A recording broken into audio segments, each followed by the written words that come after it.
out of them by any guy they see. Did you know that only half of all 17-year-old males report without a condom, even though it's really the only way to go? There are thousands of American teenagers today who are unaware of the full benefits of your brains out all day, every day. These otherwise average high schoolers haven't been taught about every chance you get, pounding each other dry, and never ever pulling out. Every sexually active high school student should know this stuff. Ditch the condoms, because it's always better raw. Stop worrying about STDs. Every chance you get. Just keep and strangers, doesn't matter who. And most importantly, be direct with your partner about how badly you want to their brains out. This is the Onion News Network. Got Telegram? You can follow our channel there and discuss show prep with other listeners at telegram.freetalklive.com.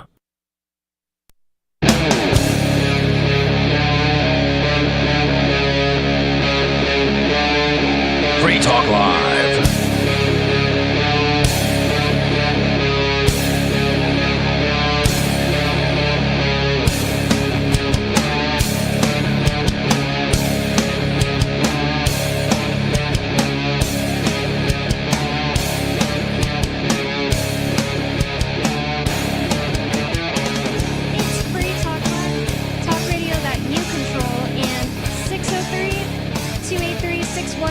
Is the phone number here. That's 603-283-6160. And with you in the studio tonight, you've got me, Bonnie. And Lori.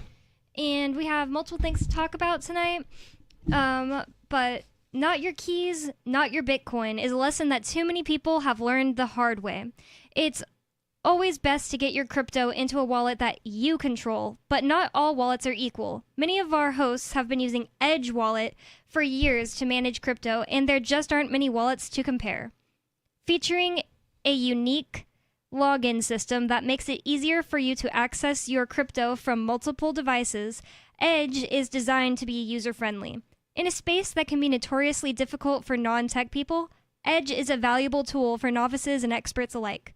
You can learn more at edge.app, which features a link at the top for those who wish to learn more about crypto and wallets. Thank you to Edge for sponsoring Free Talk Live for $1,500 a month. And thanks to, and again, to learn more, visit edge.app. Everybody here likes Edge, I'm pretty sure. Yes, Stu likes Edge. Edge is... He does all of my crypto stuff, so I have no opinion, but he likes it. That's the one I've used the most ever, and it's the one that can be on a phone. Actually, can it be on a computer? I don't even know if it can be on a computer. I've never tried to use it on a computer, actually, but it's so freaking handy. To use crypto like crypto is like is like regular money, which is what I like about it.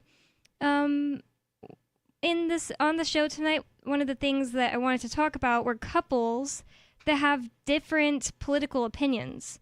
And I don't even know how you get into a relationship like that, to be honest. Yeah, I don't know. It seems like pretty important stuff. I agree. The big issues are things that you should talk about in the very beginning of the relationship, because if you have wildly different opinions, it's just going to cause tension. And nowadays, I feel like even things that are just seem unrelated to politics can be more related to politics than maybe they used to. Like just like men and women's relationships together. Like, what do you think about what do you expect of your wife? Like things like that. Everything's politicized now. Like. Yeah. What do you think about school? What do you think about, like, if you're going to have kids? What do you think about, like, circumcision? That's political. That's been made political, even though, that's like, weird. It shouldn't be. Yeah. But all these things, like identity, like race politics and stuff like that, like everything's political now. I agree. It's like some things, when I think back to, like, dating, a guy would say, and it's not that it literally would be political. Can't even think of like a really good example, because one of the things I give as an example all the time, because I literally heard this constantly from like room temperature IQ men that just listen to like Joe Rogan, which usually means like a leftist, but like kind of like just uninformed. and I know some people think that means a righty, but whatever. I would always hear, like, I believe there really should be a minimum wage, and it should be like $15. Sorry, that the minimum wage should be like $15. And I would just have to be like, ugh. Like, I know better, but if I just start, like, schooling this person, that's not attractive as a girl. Actually, that will make prices go up. Like, I'm just like, oh, yeah. See, I don't care if it's attractive as a girl. Like, because I, like, wanted to be in a relationship with somebody who wasn't an idiot. I've dated too many stupid guys. And so, like, this last round of dating before I met Stu, I was like, you have to smoke. You can't be religious. I mean, like, you could have religious beliefs, but you can't have any large religious affiliations. And we're going to talk about all the things that people fight about in the very beginning and find out if we like each other for real. That's a really good way to be. To me, it wasn't like that I was like, well, I want them to really, really like me. Because at a point like that, I start to just be unattracted to somebody. Like if somebody's saying, we should have a $15 minimum wage, that's why I'm saying I literally can't wrap my mind around dating someone this different than you. I mean, I think that my biggest, like, problem with my ex before I met Ian was that he was kind of like just like uninformed about things because he was from Mexico. So he would be like, yeah, well, I can't give really an example, and I'd be like, that's like not true at all. But so it's not like he was like strongly in a position opposite me. We just had nothing to say about politics and it was fine. And besides, he literally didn't have his own opinions. Like, he used to hate Trump, and I was like, fine, whatever, hate Trump. I didn't care at all. And then he said, well, Bonnie, I found out that my family likes Trump, so now I like him. And I was I couldn't believe that. I literally couldn't believe that. But that's just like how his culture kind of is. Like, they just are very family, stick together no matter what. It's crazy. But yeah, I know that co-host Arya has talked on the show, so I don't feel like bad bringing it up, about how it doesn't bother her at all somebody could be a communist and she could date them. Just more power to her. I couldn't. Right. I would think less of you if you have opinions that I think are stupid. And so then I can't. Yeah. I couldn't be with somebody like that. I just started to get really like blackpilled and think like I was just going to be smarter than any guy I met, which is like, it's not that I think I'm like a super smart, like high IQ person. It's just that like every guy I met was like, it's like the propaganda, like it's gotten to everyone. And it's like almost everybody that I dated before I met Ian was like very typical person. I just like, I feel like I've struck some kind of gold mine by hitting Ian. Like, I just don't think that many people are like so unaffected by like propaganda. Like, so many, it seems like everybody I dated like was like a Joe Rogan programmed thing. And I'm not saying he's like the worst ever. It's just really annoying to have like a conversation with somebody and I'm just thinking in my head like, you literally just listened to some guy on Joe Rogan give you and now opinion. let's like regurgitate the same thing they said back out. And as soon as I like moved from Utah to Texas, which I made that decision because I was like, you know what, I don't even want to be an activist. I'm going to move to quote unquote the freest state. Just for some reason thought Texas was. I did that to be unpolitical. I was like, I don't even want to be an activist or anything like that. I just want to live where it's already free and live a normal life. So like, it's not that I wanted to date someone so that way we could have like deep conversations about politics. And it's not like me and Ian even do that. So like, the only time me and Ian talk about politics really is like if something specific in the news brings something up or if we're on the show. Because like, what's the point otherwise? I like to have deep conversations in general. Like, it's one of my favorite things that we do is just like sit there and debate over ideas and philosophies and stuff. And so I kind of need somebody who isn't, you know, room temperature water IQ level. Yes. I started to think that like I wanted to date a guy that was dumber than me too, but I think getting off birth control literally knocked that out. It was just like, I don't even like what's the word, relate to that opinion anymore. That I was like, you know what, I actually want a boyfriend that's dumber than me so I can control him and then everything will be fine. You were on estrogen-based birth control, yeah? Yeah. Like the pill. Yeah, because estrogen-based birth control makes your estrogen levels too high and then you become aggressive and like... like a man. I laugh because my little brother, when I first started birth control, I don't remember what he called it. Oh yeah, he said that I had uterage, and I kind of did. And then it's like things kind of leveled out and felt normal to me. And then I can only recently like start looking back and think like, did I do that or think that or have that opinion that I totally don't relate to anymore because I was on birth control back then? Probably. And there's also like some weird sicknesses I got in 2020, the year I got off birth control. And I only recently heard somebody talking about how, like, say you're like addicted to heroin and you just go off it. Obviously, you're going to have withdrawals and like terrible symptoms. Yeah, And well, it can be that with the pill. yeah, well, because your hormones have to like regulate. Like after you have a baby, your hormone levels like go crazy for a minute trying to regulate themselves, and you get insane for a minute. Like your emotions are out of control. Like the first 3 days that I like was in labor with my first, like the day before, because I was in labor for a really long time. So the day before and then that day and the day after, like I didn't get any sleep at all, and like started like hearing the baby cry, but like she's right next to me. I was like, you got to come home, Stu. Wow. You got to come home and watch this baby because I need to sleep. Me and my brother were talking today about hearing things when you don't sleep, because he did like some kind of military training thing and he didn't sleep for like almost 48 hours, and he said he was hearing music that people said wasn't there. Yeah, your brain is not okay without sleep. That's crazy. And then on top of that, giving birth, and it's like it just did something very strenuous. And like you lose blood, and Oh yeah. and your hormones are out of control. So, but just the hormones alone, like if your hormones are off balance, it messes with your brain big time. Depression. Like I am of the school of thought that like almost all mental conditions are probably fixable without medication. Not all of them.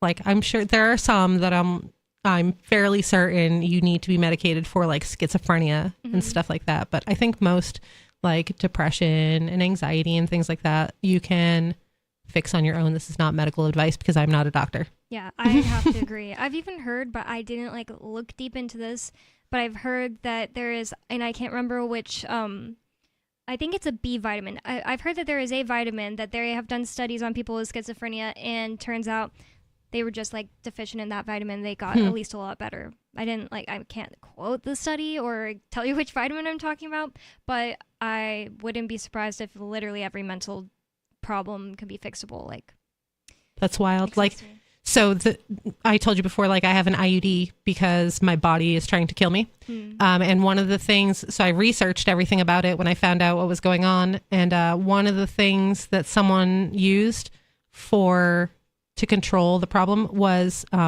melatonin. She takes like large amounts of melatonin every day, and it helped. And so I do that too. Like, I don't even know if I need the IUD because I do that. I don't know which one's working, but I'm just going to do both. Yeah, I just take it at night before I go to bed. Interesting. Well, I felt like there was a reason. Well, we're talking about couples with differing.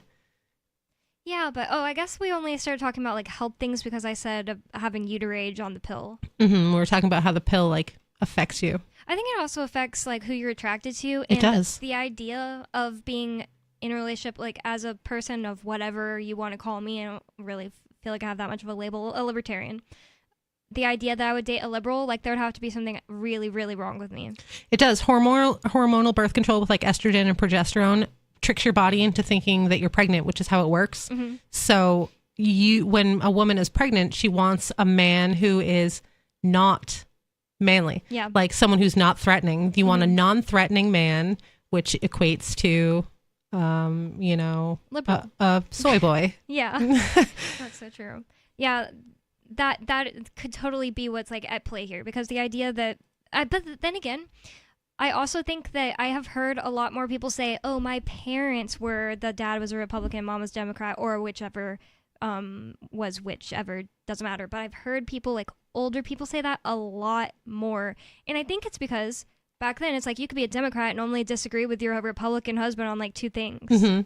I think that it would work better that way too. Like a Republican man with a more liberal woman would work better than the other way around. Yeah. Because women, like the Democrats are like all about, oh, my feelings.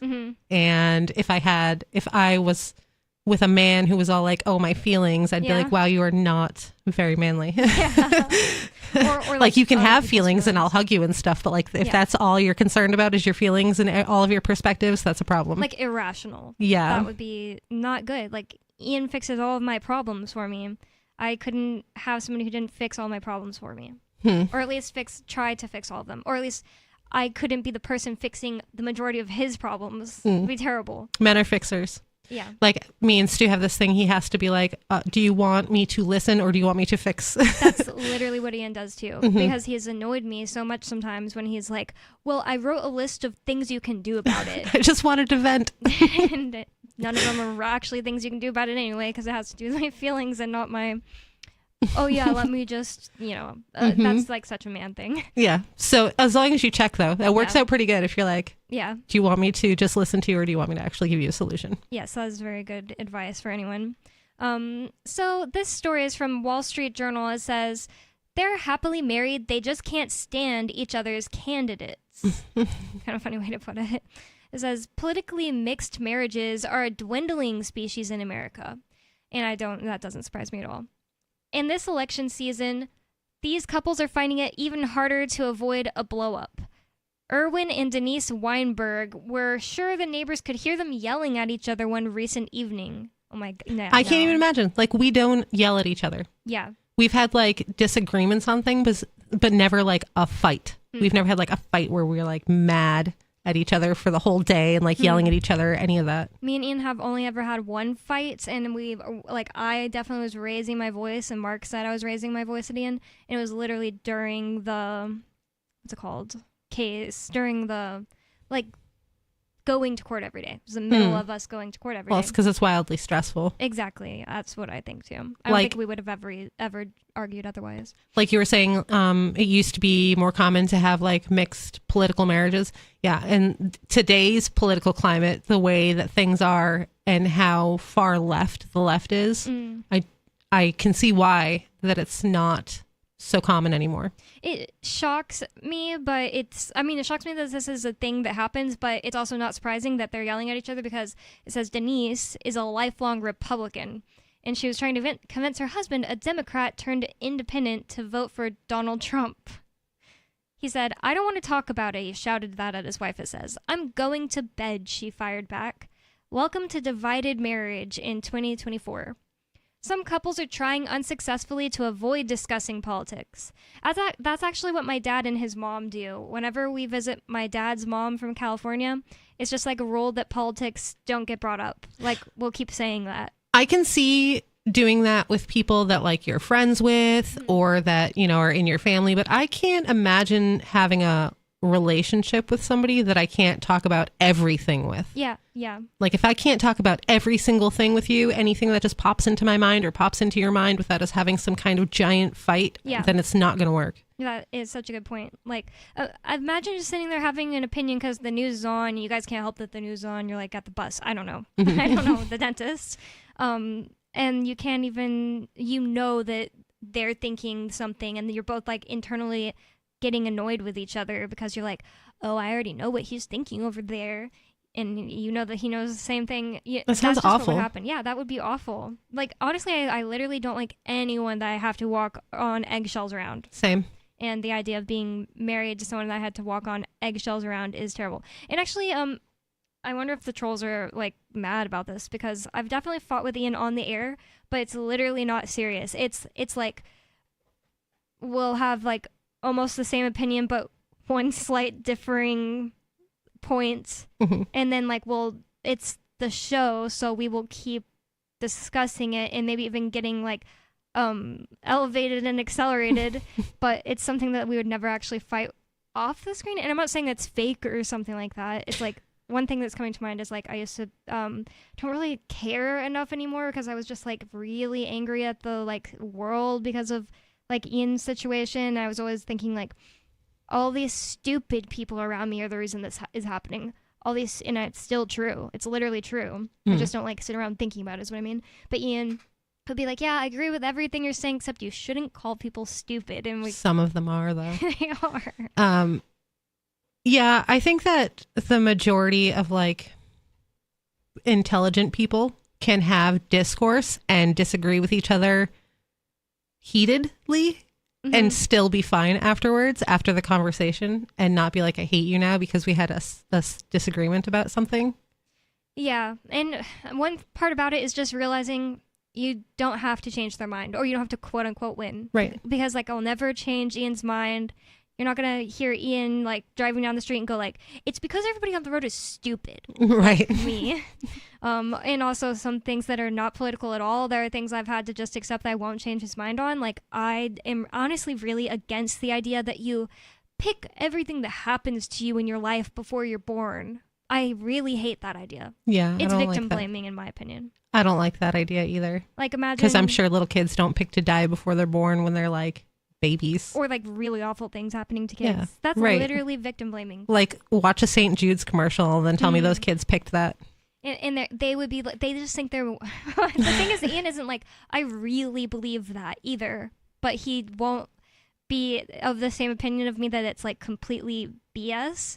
So I just had to accept that he won't accept that, you know. And a lot of other things about like the nature of reality. Like he likes to say that like things can't be like 100% known. And we haven't talked about that in a while. Maybe I've changed my mind on it a little bit.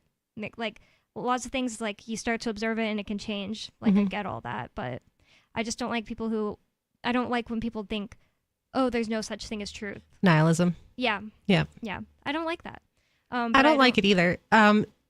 It's not, I guess I'm kind of torn. Like I'm not nihilistic where I think that, oh, truth can never be known. It's just that I am not so fervent in my surety of things over other people's that I'm going to be like, I'm 100% right and you can't possibly be right about anything that we disagree on. Yeah. I'm just like, this is how I believe it is to be, and that's it. That's a great way to put it. And it's like, I'm not saying Ian has that, what I just described 100%, but it's like when we get on that topic, we'll start to disagree on certain things. And that is fine. The idea that like you're going to agree on 100% of things is probably completely unrealistic. And the main thing is that you agree on all the important things. Like, what are some of the most important things in life? I'm sure you and Stu, if you had to list 3, you would probably list some of the same things. Yeah. What are, like, is communism good or bad? Like, honestly, that is something that if you guys have different opinions on that, you probably shouldn't even be together. You probably should not. Yeah. That's a big one. That is a big one. I feel like there are a lot of big ones within the political sphere. So these people that don't talk to each other are insane. Yeah. And it would just be like, not only boring, but also what they were saying about just not talking to each other at all if they have an opinion they want to say something about. It's toxic. That is toxic, literally. I hate walking on eggshells around people, even if it's not political related. Imagine just that's your whole life. The person that you choose to be with in a relationship, every day of your life, you're just walking around on eggshells because you don't want to say something that's going to cause a fight. That's so awful. That's seriously terrible. Well, we're going to get more into what these couples' lives are like. Apparently, it is going down. It's not as common anymore to be in a mixed political relationship. Are you in a mixed political relationship? 603-283-6160 is the number you can call. Bring up whatever's on your mind. It's Free Talk Live. More coming up.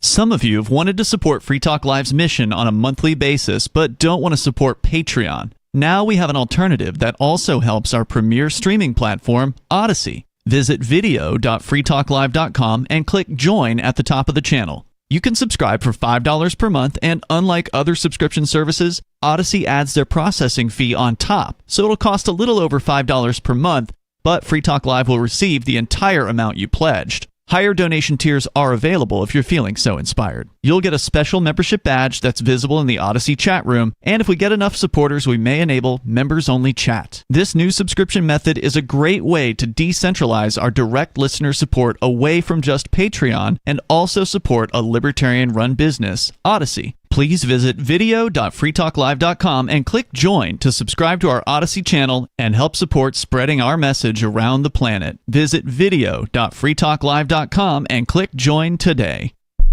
From Feature Story News in Washington, I'm Nina Maria-Potts with the week's top global stories that made news this week. Israel continued its operation against southern Lebanon and Beirut this week. Israeli defense forces said they'd killed more than 250 members of Hezbollah since the beginning of their ground offensive. Ayatollah Ali Khamenei, Iran's supreme leader, defended Iran's retaliation to Israel's bombardment of Lebanon, saying it was completely legal and legitimate. Fears have escalated over the widening of the Middle East conflict, with the United Nations warning this week that almost all its shelters in Lebanon are full as people continue to flee their homes amidst increasing Israeli military strikes. Meanwhile, the world body is also painting a distressing picture in Gaza, where at least 6 schools and 1 orphanage serving as shelters were hit in the last few days. Jody Jacobs reports from the United Nations headquarters in New York. In a Friday update report from the United Nations, it says it was now working with local authorities to find more safe zones in the country to set up temporary sites. In the meantime, some hotels and even Beirut nightclubs have been opening their doors for those fleeing the fighting. The UN says over 1.2 million Lebanese have been displaced and nearly 2,000 have been killed. Meanwhile, as the world's eyes are fixed on Lebanon, UN humanitarians say Gaza must not be forgotten. It reports Israeli bombardments from the air, land and sea continue to be reported across the Gaza Strip, resulting in further civilian casualties. According to the Ministry of Health, between September 30th and October 4th, 187 Palestinians were killed and 485 were injured.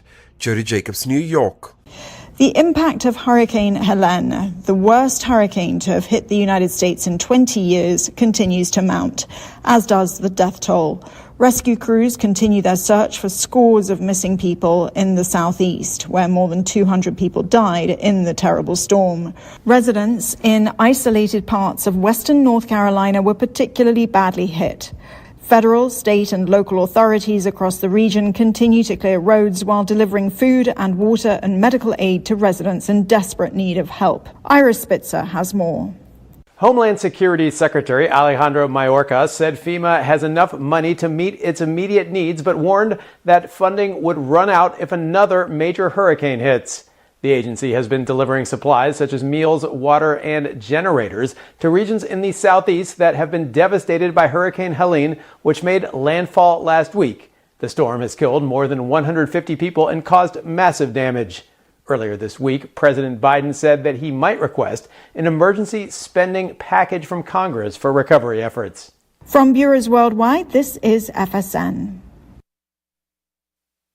Our Matrix server is about as free as internet chat can be. Join the existing rooms or create your own at chat.freetalklive.com.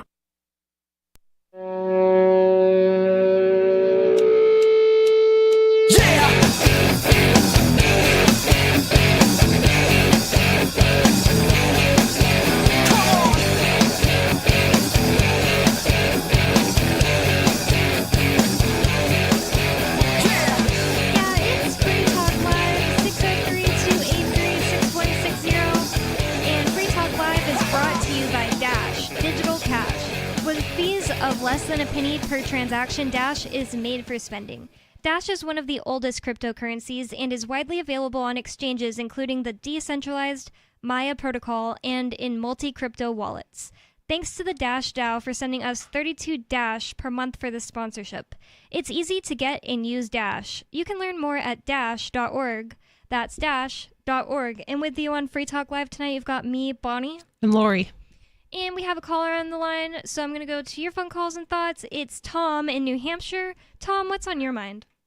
Well, many years ago, I walked into a drugstore to buy a money order, and they asked me for my ID. And I said, no. And we require an ID to sell you a money order. And so I sent a nasty gram to the home office, and they told me that they were required by law to get an ID when they're selling money orders, which was nonsense because nobody else was requiring an ID to sell money orders. So I simply didn't go back to that drugstore chain. But today, a big department store chain, I walked in there and all of a sudden they started asking for an ID to buy a money order. And so when I went to talk to the manager, the cashier explained to the manager that she had explained to me this new policy they have. It's just another step in this attack on privacy and liberty. Do they write anything down? Do they like take your ID or just look at it? I didn't present it. Oh, okay. I'm just wondering because I used the post office maybe a whole year ago, and I guess I could be wrong, but I think that I did have to show my ID to send a money order, but they didn't like scan it or like take that as some kind of they didn't like make a record of it. They just had to look at it to make sure that I was like a certain age or something like that. When you cash it, you have to show it, and they write down your driver's license number. Oh, yeah, you have to have an ID to cash the money order. Mm-hmm. And I know somebody who was trying to cash a $400 postal money order at a post office, and he kept going back there, and they didn't have enough money in the drawer. They wouldn't have enough money to pay the money order. That has happened to me, yeah. That's so annoying. And I told her, you can deposit it in your bank account, and she hadn't known that because she's from somewhere else. But, just to let everybody know that Walmart is pulling this nowadays. You got to present your ID.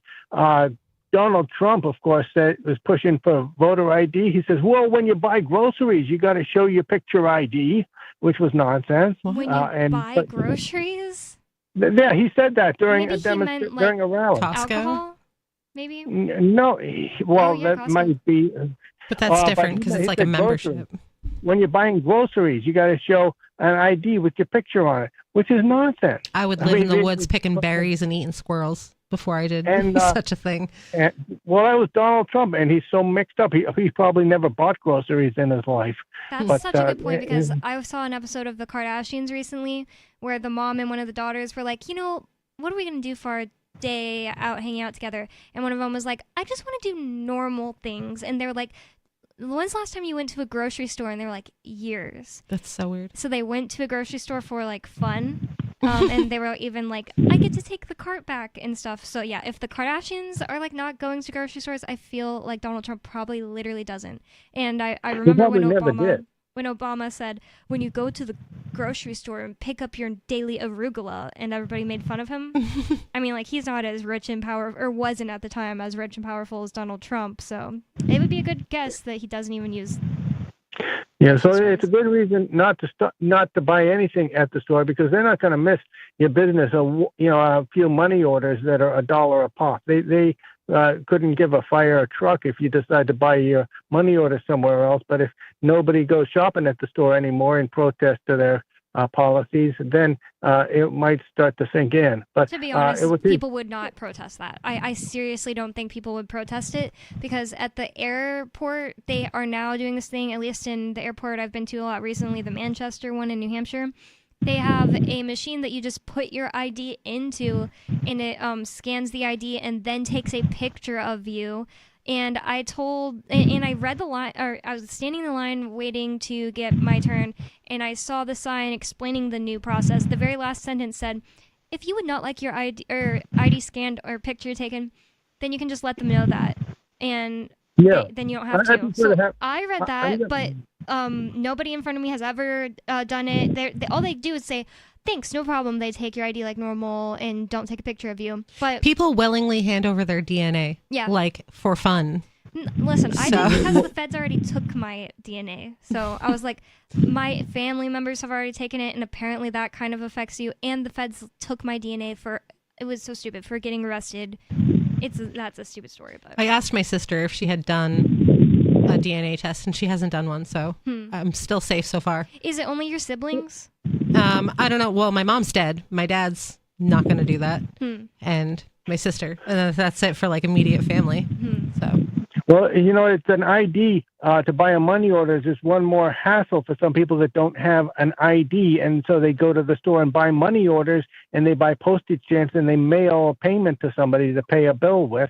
And if you don't have an ID, let's say because you don't live in, you're not legal in the United States, or you're trying to support your family, or for whatever reason, it's like, to buy stuff that you don't want on your banking records because, just for privacy. The money order companies are totally in bed with the cops as far as criminal activity, and they can figure out, well, gee, this person's buying a big stack of money orders and sending all of them to this other person, and so they report that stuff. So it's not a very good way for money laundering, but it's a good way of maintaining some extra step of privacy because you buy it with cash and you fill it out and you sign your name on it and you mail it to them, and then they put money in pay off your account. They credit your account with that payment, or they send you whatever merchandise it was. But that's there's no excuse for requiring it, but there is an excuse for giving people the option. If they present their ID, click, okay, here's the money order. And if they can't find the money order, they can prove that they're the one that bought it. Okay, you got to wait, let's say 60 days in case it comes in, and it doesn't come in, then they can cancel it. And you can prove you're the one that bought it if you can't find the receipt. That is actually legitimate, but not requiring it as a condition for selling the money order. That is a good point. It's not like it's, something that's like functional and like, well, we need to do this. It's just part of exactly what he's saying. Like the government having conspiracy theories, because the government is the biggest person who has, or not person, but biggest group that will create conspiracy theories. So they'll see you sent a money order, or you send a lot of money orders, and then they'll look into like people around you, and they can come up with this conspiracy theory that you're all doing blah blah blah together. Right. And the post office is one of the worst too. So the post office is just mail cops. Yep, literally. The post office was here when my house got raided, or at least the postmaster or something like that. They'll also come and serve people papers. Thank you for the call, Tom. Interesting topic. Yeah, I really don't think people would just stop going to the grocery store because they started requiring ID. I think everybody would be like, oh, y'all are doing that now, and start looking in their purse and give them the ID.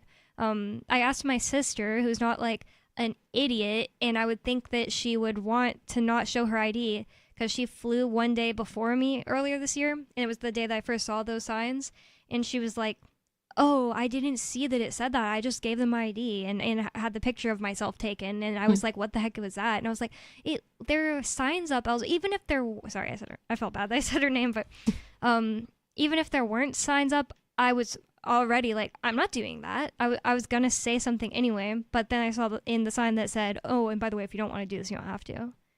But so that's just like 2 layers of like, wow. So the average person that's like already like 0% skeptical of the government, because she's at least like 1% skeptical of the government, the average person I think would just hand over their ID. People are conditioned to just follow orders. Like that's the whole program from the time you're a little kid. Just follow orders, do what you're told, and everyone just does it. Yeah. They don't question things. Like when you go to Walmart, like he was talking about, Walmart's taking your ID for money orders, but like when you go there and they have those people at the door checking receipts, like you don't have to do that. You can just keep walking and pretend like they're not even there. You don't even have to talk to them. You already bought your stuff. Just walk out. But people do it. People just line up. I've seen them line up like a line of people waiting to get their receipt checked for no good reason. I've never seen that, but I totally believe it. If I see somebody there to check ID or receipts, I try to be inconspicuous, and then if he goes for someone else, I'm just gonna walk around and like be like, yeah, he got him instead of me.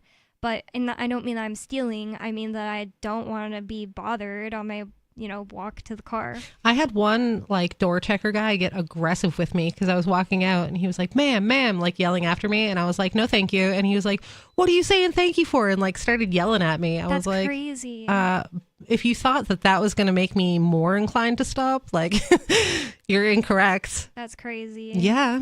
I've never had anything like that. Me and a friend that were doing that door knocking job together, he said that he always gets stopped, and he's like half Mexican, I think, and half white, but he looks like more Mexican. And we were kind of like just paying attention anytime we went to Walmart, and like, yeah, that's the most I've ever been stopped, was being with that friend. And I think in New Hampshire it's even bigger for him, because like if he's in Texas, he's like, he looks like a lot of the other people, even looks like a majority of the people. But here it's the land of the white. Yeah, he's like the only not white person, so I was really shocked by how much he got stopped. I mean, they profile people because of statistics, like crime statistics. So I don't want to be like, oh, they're being racist, because it's It's because statistical data shows that certain people commit more shoplifting. That sucks, though. So it does, but if it's such is life. If it's supposed to be random, isn't? I don't really know. None of those things are random. Like random checks at the airport. Oh yeah, I've never been checked. Stu got checked when we flew. The last time we flew, he got checked twice. Whoa. Yep. I've flown on like 10 planes this year, just this year, and I've never been checked. Also, I think I've said this on the air before, but it's important. Every plane, maybe except for like one that I flew on this year, and like I said, I thought about it earlier this year, it was like 10, because I've done a lot of like connecting flights on places I've gone. Every single one except maybe like -1 has been saying, by the way, we have to check your bag that's not like your personal item. So if you have, sometimes they'll say like if you have a rolling bag, we have to do it. And sometimes they just said like anything that's not like your one personal item, then we have to check it. So I've been following your advice and just getting out of it any way I can. Like I haven't even been handed a thing to take off, I don't think. You literally can just take off their tag they hand you while you're walking and just say you didn't get one. But I just I don't even remember how this worked. Oh yeah. One time the lady walked out ahead of the people who were like getting, you know how you get there and you scan your boarding pass? Mm-hmm. It's like another lady walked out ahead and was getting everyone's, getting everybody and making them take the tags. And when this one person was like fighting back, I just went around her, got in the line. And just other things like that. I've just gotten out of it somehow or another. Just go about your business. Yeah. Like these people don't even exist. And most of the time, it'll be fine. And it's like, I don't even need it. Like once I get on the plane, it just sits in the overhead compartment. But I don't want to be standing there waiting for them to get all the luggage out the bottom or whatever they have to do. They lose people's stuff all the time. There's that. My friend had to check his guitar and they like smashed it to pieces. Oh my God, that's terrible. When we flew back from Massachusetts back to Utah, I had like a cooler full of stuff. Like I wanted stuff from New England that I couldn't get in Utah, like good meat and stuff, and like Portuguese things. Oh. And so I put it in a cooler with like ice and stuff and like sealed it, and they cut it open and like dug through it all. Whoa. And then sealed it back up again. I'm glad they sealed it back up again at least. I have a friend whose dad is from Russia, and they have this type of dessert, and I can't remember what it's called. It's the same exact thing exists in like Middle Eastern culture too, but I can't remember what they call it there either. But it's this dessert that's very powdery. Like the Middle Eastern version, I think it might not be almond or pistachio. That's like ground so finely it's like a marzipan. Dust. No, because it's not gooey. It's literally like a big like cake of just dust, and when you go to eat it, it goes like, it's really satisfying because it kind of melts in your mouth. You take like a spoon and you break it apart, but it's just like phew. But anyways, they had that in their travel bags, and they got stopped and they looked through it. They broke it all apart with like a little stick to look through things because they thought it was drugs, and they're like, wow, I don't want to eat that now. Right. Why wouldn't you just like bring the dog over to smell it? Yeah, or like, can't you see inside it with the x-ray? I don't know. That's horrible. I just really hate all these, what would you call it? Like these intrusions on people's privacy. It's really, really awful. To be fair, I never do the thing where you just don't go through the body scanner because I don't like to have my time like wasted. I don't like to be bored and be standing in a line and waiting for them to let me through the other part or whatever, because I always need to like go get someone else. It just doesn't bother me that much for whatever reason. I think I went through the scanner. I can't remember, but I know that Stu got pulled out and had to get checked. That's all I remember, because I was after the scanner? I don't even think they put him through. I think they pulled him out and like physically checked him. Whoa, that sucks so bad. It's like he's so targeted. It's because he's tan. Oh, Ian said he always gets scanned or checked too, but me and Ian have never flown together. Seems so weird because we drove up to New Hampshire together when I moved here. But he just is always doing stuff like not showing his ID and stuff like that. Well, maybe he didn't not show his ID. He just doesn't go through the scanner, and then he gets like targeted for it. And that's another thing I don't want to happen to me. Sorry. I just got an ID after not having one for, I don't know, like 5 years. I just didn't have one. Yeah. And everything was fine. I lived my life perfectly fine without one. I got one because I needed to, somebody made out a money order, a postal money order to me instead of to Stu. And so I had to go get one so I could cash it. And I was like, what a bummer. Yeah, ruined your streak. Mm-hmm. I'm thinking of doing the Gronsky method, which is destinationfreedom.org, I think. There might be S's in there, like destinationsfreedom.org, but I think it's no S's. Because I want a passport eventually. I want to be able, like, there's so many countries I've just been really interested in the last few years, and I'm in no position to, like, go travel anywhere right now because I have too many responsibilities. But, like, eventually I wanted to get a passport, but I'm going to do the Gronsky method where you go and say, like, listen, I know that I wrote on this W-2 that I'm a U.S. citizen, but I'm not. You write all of those old companies where you did that, a correction about your status, and then you write the government, like, hey, I'm not a, I don't know step for step. That's why you go to destinationfreedom.org to learn all his steps. And I know people who have their passports that way, and they've been to other countries and been fine, including, like, children and adults. Interesting. So I think I'm going to do that because it will just make me feel better about getting a passport because I've never had one. I've never had one either. I've never left the country, so. Me either. Like, the United States is large enough. It's like I feel like I've traveled so freaking much and I've never left the country. Mm-hmm. I'd like to. There are some places I'd like to go see, but we'll see. Well, I'm kind of scared of, like, flying just because all the planes have all their pieces falling off now and stuff, and like people's eyes and throats exploding on the flights and stuff. I'm good. I'm good with that. Yeah, there was some guy who, like, I think it was on a plane. He coughed and, like, his throat just started, like, bleeding everywhere. What? Yeah. That's scary. Right. I don't want to be on a plane trapped with people in the sky. Yeah. It sounds terrible. I've done it and I hated it every time. So I'd probably take a boat somewhere. But then I'm like, I'm going to Titanic myself. Yeah. I don't know if that would be too scary for me because I've never been on a boat in the sea. Really? You've never done it like a whale watch or anything? No. Oh, it's fantastic. Not at all. I love boats. Been to the beach, but never out on a boat on it. Not even like a boat, I don't think, but definitely not like a big ship in the middle of the sea. I grew up like on boat. My uncle had like a speedboat, and so we'd go out to the ocean and like go out in the speedboat in the ocean and stuff. And I'd jump out in the water where like you couldn't see land, out in dark water, and like swim.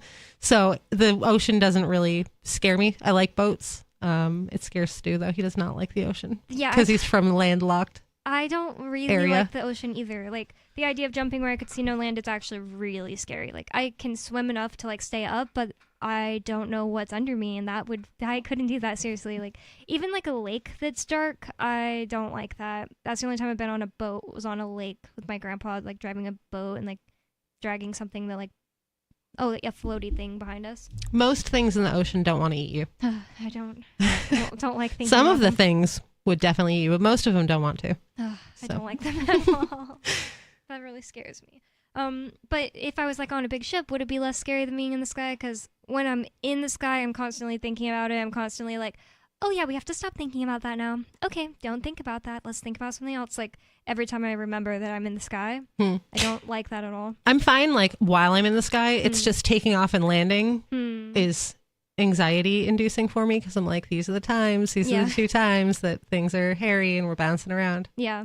Oh, and one of the times when I flew from Massachusetts to Utah, the first time ever that I flew, there was a lightning storm outside the plane and we had like crazy turbulence. Whoa, and that was kind of scary, but otherwise it's fine. It's pretty up there. I've never had like a lot of turbulence. I don't really know how I'd react to that.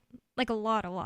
My little brother was like, I hope there's turbulence. I like turbulence. Oh, no. I know. Awful. I couldn't do that, no. So in the first segment of this show, we were talking about people in 2024 who are in divided marriages. But there's lots of things you'd be divided on. But in this instance, we're talking about politically divided marriages. And they started off in this article from the Wall Street Journal talking about Denise and her husband. I don't think it says his name. Oh, Denise and Erwin Weinberg. She's a lifelong Republican and he's a Democrat turned independent. And they will get into screaming matches about politics. And it says, some couples are trying unsuccessfully to avoid discussing politics. Others are attempting to diffuse the tension with humor or shared interests. Many are counting the days until November 5th, hoping the drama will dissipate. But the thing is, like, it's not just during election season that you have political opinions. And it happens every 4 years. Yeah, there's that too. In New Hampshire, it happens every 2 years if you're also fighting about the elections that are like local ones. Right. Yeah. I just don't, I can't even begin to relate. I would not be able to do that. They say there isn't a lot of data on politically mixed marriages, but researchers believe the numbers are declining in the U.S. According to the most recent analysis from the Institute for Family Studies, a conservative think tank, just 21% of American marriages were politically mixed in 2020, down from about 30% in 2016. Of the current mixed pairings, just about 4% were between Democrats and Republicans. Most couplings included an independent. And I wonder, like, in the example of the guy who was Democrat turned independent, like, what do they really fight that much about if he's an independent? Like, obviously, well, I guess she's just too far right. Like, or maybe he still leans left. Like, even if Ian wasn't going to vote for Donald Trump in this, like, I'm going to vote for Donald Trump. Seems so crazy to say that out loud. I almost, like, I keep dreading it, but I'm going to anyway. And Ian would, but he can't vote because he's a felon. Right. But if he was out of prison and he was not going to vote for Donald Trump, I wouldn't be mad about that. But also, if he wasn't in prison, I might not be voting for Donald Trump. Well, then again, there's Ross, too. Ross Ulbricht, who's in prison, that Donald Trump said he would free. And by the way, recently, Trump put in, like, all caps. He reposted Ross Ulbricht's post about, I think it was a post recently where he said he's been in prison for, I think, 12 years. And how he just tries to be a better person still. One of Ross Ulbricht's recent tweets, Trump retweeted it with all caps, "I am going to save Ross." That's crazy. Not even free Ross, but save Ross. That makes me even more inclined to believe that he's actually going to do it because he's still talking about it. Yeah. And, like, on the internet. I don't know why that kind of changes things to me. Well, because he's saying it to the whole world and not just at a libertarian convention. Yeah, that's so true. Because now I almost never see political speeches. Like, almost never. I feel like the average person doesn't hear them, but you'll see things on the internet. Because you're just, like, on Twitter and then you see it. We do have a caller on the line, but I'm going to have to wait until the next segment because it wouldn't give them enough time. So I can't understand how people get into relationships like this, and I am interested to talk more about it. I'm interested to hear if any of you callers are in mixed political relationships. 603-283-6160 is the phone number. That's 603-283-6160. It's free talk live. You can bring up whatever is on your mind, talk about what we're talking about, or change the subject. It's up to you. It's free talk live. More coming up. This hour of Free Talk Live is brought to you by Dash Digital Cash. Dash is the cryptocurrency designed to be used for spending. In addition to being one of the world's first cryptocurrencies, Dash was the first crypto project to have a decentralized autonomous organization that to this day continues to improve and promote Dash. Every month, 10% of the mining rewards go into a treasury. Anyone with one Dash to spend can put forward a proposal to the Dash masternodes. The masternodes vet the proposals and decide which ones move forward and are funded by that treasury. Nowadays, DAOs are plentiful, but Dash paved the way by doing it first, nearly a decade ago. Dash is one of the oldest cryptocurrencies and is widely available on exchanges, including the decentralized Maya protocol, and in multi-crypto wallets. It's easy to get and use Dash. Start by learning more at dash.org. Thanks to the Dash DAO for sending us 32 Dash per month to promote Dash on the air. Visit dash.org to learn about Dash. Dash.org. My name is Jacob Hornberger. I'm president of the Future of Freedom Foundation, which Congressman Ron Paul awarded for having an outstanding freedom website. Write us at fff@fff.org, and we'll send you a free 3-month subscription to our monthly journal of libertarian essays and our booklet, Economic Liberty in the Constitution, which George Mason University economics professor Walter Williams praised in a recent column. That's fff@fff.org. What if you want to hear the latest episode of Free Talk Live, but all you have is your phone, you forgot to download our archive, and you have no data connection? You can call our Listen line at 641-793-0191. That's a long-distance number, so you may incur charges. If not, listen as long as you want. 641-793-0191. The Free Talk Live Listen line, 641-793-0191. You're listening to the live edition of Free Talk Live. Hour number 2 is next after the news here on the Liberty Radio Network at LRN.FM. From Feature Story News in Washington, I'm Nina Maria Potts with the week's top global stories that made news this week. Israel continued its operation against southern Lebanon and Beirut this week. Israeli defense forces said they'd killed more than 250 members of Hezbollah since the beginning of their ground offensive. Ayatollah Ali Khamenei, Iran's supreme leader, defended Iran's retaliation to Israel's bombardment of Lebanon, saying it was completely legal and legitimate. Fears have escalated over the widening of the Middle East conflict, with the United Nations warning this week that almost all its shelters in Lebanon are full as people continue to flee their homes amidst increasing Israeli military strikes. Meanwhile, the world body is also painting a distressing picture in Gaza, where at least 6 schools and 1 orphanage serving as shelters were hit in the last few days. Jody Jacobs reports from the United Nations headquarters in New York. In a Friday update report from the United Nations, it says it was now working with local authorities to find more safe zones in the country to set up temporary sites. In the meantime, some hotels and even Beirut nightclubs have been opening their doors for those fleeing the fighting. The UN says over 1.2 million Lebanese have been displaced and nearly 2,000 have been killed. Meanwhile, as the world's eyes are fixed on Lebanon, UN humanitarians say Gaza must not be forgotten.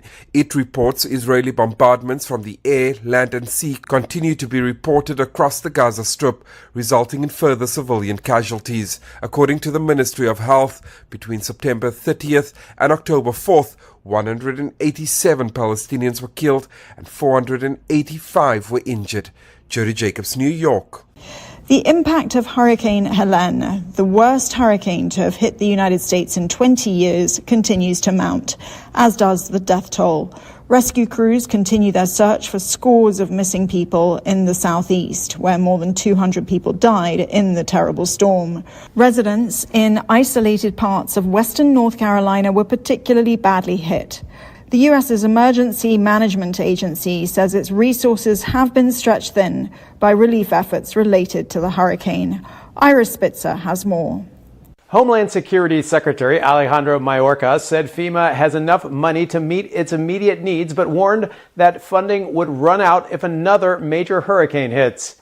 The agency has been delivering supplies such as meals, water, and generators to regions in the southeast that have been devastated by Hurricane Helene, which made landfall last week. The storm has killed more than 150 people and caused massive damage. Earlier this week, President Biden said that he might request an emergency spending package from Congress for recovery efforts. From bureaus worldwide, this is FSN. Dock workers on the eastern U.S. coast agreed to end a 3-day strike at 36 American ports. The International Longshoremen's Association, the Dockers Union, said it had reached a deal with the United States Maritime Alliance on terms that include a 62% wage increase over 6 years. After the UK government announced it was returning the Chagos Islands to Mauritius, there are fresh calls to give up control of the Falkland Islands. Argentina's foreign minister has promised concrete action, but the Falklands governor says Britain's commitment to the territory is unwavering. It comes in the wake of the decision to hand over sovereignty of the Chagos Archipelago, a move criticised by opposition Conservative politicians in the UK. The government says the decision secures the future of a strategically important military base in the Indian Ocean. But Professor Richard Elkins from the Policy Exchange think tank has said he believes the decision was a mistake. They didn't have to do this, and it is an unforced error, which will, I think, have major consequences in the future. It does expose the islands and the critical military base to the risk of a loss of control on the part of the US and the UK. It's unlikely to do so immediately, but it may well come under increasing Chinese pressure. It may allow Chinese presence on the other islands in the archipelago, which there are very, very many. The European Union has approved imposing tariffs on Chinese electric vehicles. An EU investigation found that China's state subsidies were unfairly undermining European car competitors. China says the rulings were non-compliant, unreasonable and unfair. Ross Cullen reports. The EU wants to protect its auto industry from being overtaken by what it says are state-subsidised electric cars from China. France supports the measures, but Germany says it will vote against the plans, fearing a possible trade war with Beijing. Ross Cullen, Paris. And that's a roundup of the world's top stories this week. From Washington, I'm Nina Maria Potts reporting. While waiting to interview for a web consultant position with local marketing firm Bizco, applicant Ryan Ehrlich told Onion reporters he wasn't entirely sure he was dynamic enough for his prospective employer. When I first saw that the agency was looking for a leader willing to contribute as a valued member of the team, I thought it was the perfect fit. But the more I think about it, the less I'm sure I'm actually an energetic self-starter. I mean, I think I'm a versatile independent thinker, but honestly, how do you even know for sure? Ehrlich, who found Bizco's online job posting earlier this week, went on to express doubts that he truly possesses the forward-thinking instincts and next-generation idea assets required to work with the fast-paced marketing firm's team of self-starters. Can I reimagine a brand for a digital landscape? Sure, but do I really have the energy, skills, enthusiasm, and passion to be a part of this dynamic, growth-oriented company? I just don't know. Oh God, who am I kidding? There's no way I'm on the cutting edge. This is the Onion News Network. You can stick it to the man and big tech. Join our FTL social mastodon at social.freetalklive.com.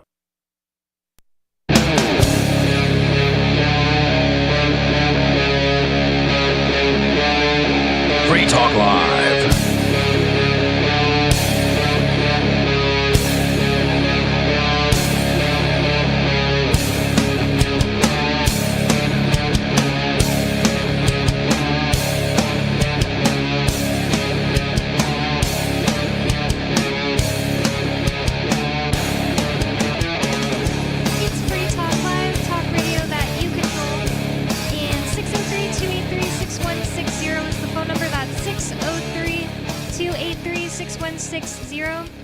And I would like to thank Anthony for being an amplifier with us here at Free Talk Live. That means that Anthony went to amps.freetalklive.com and signed up to support the show.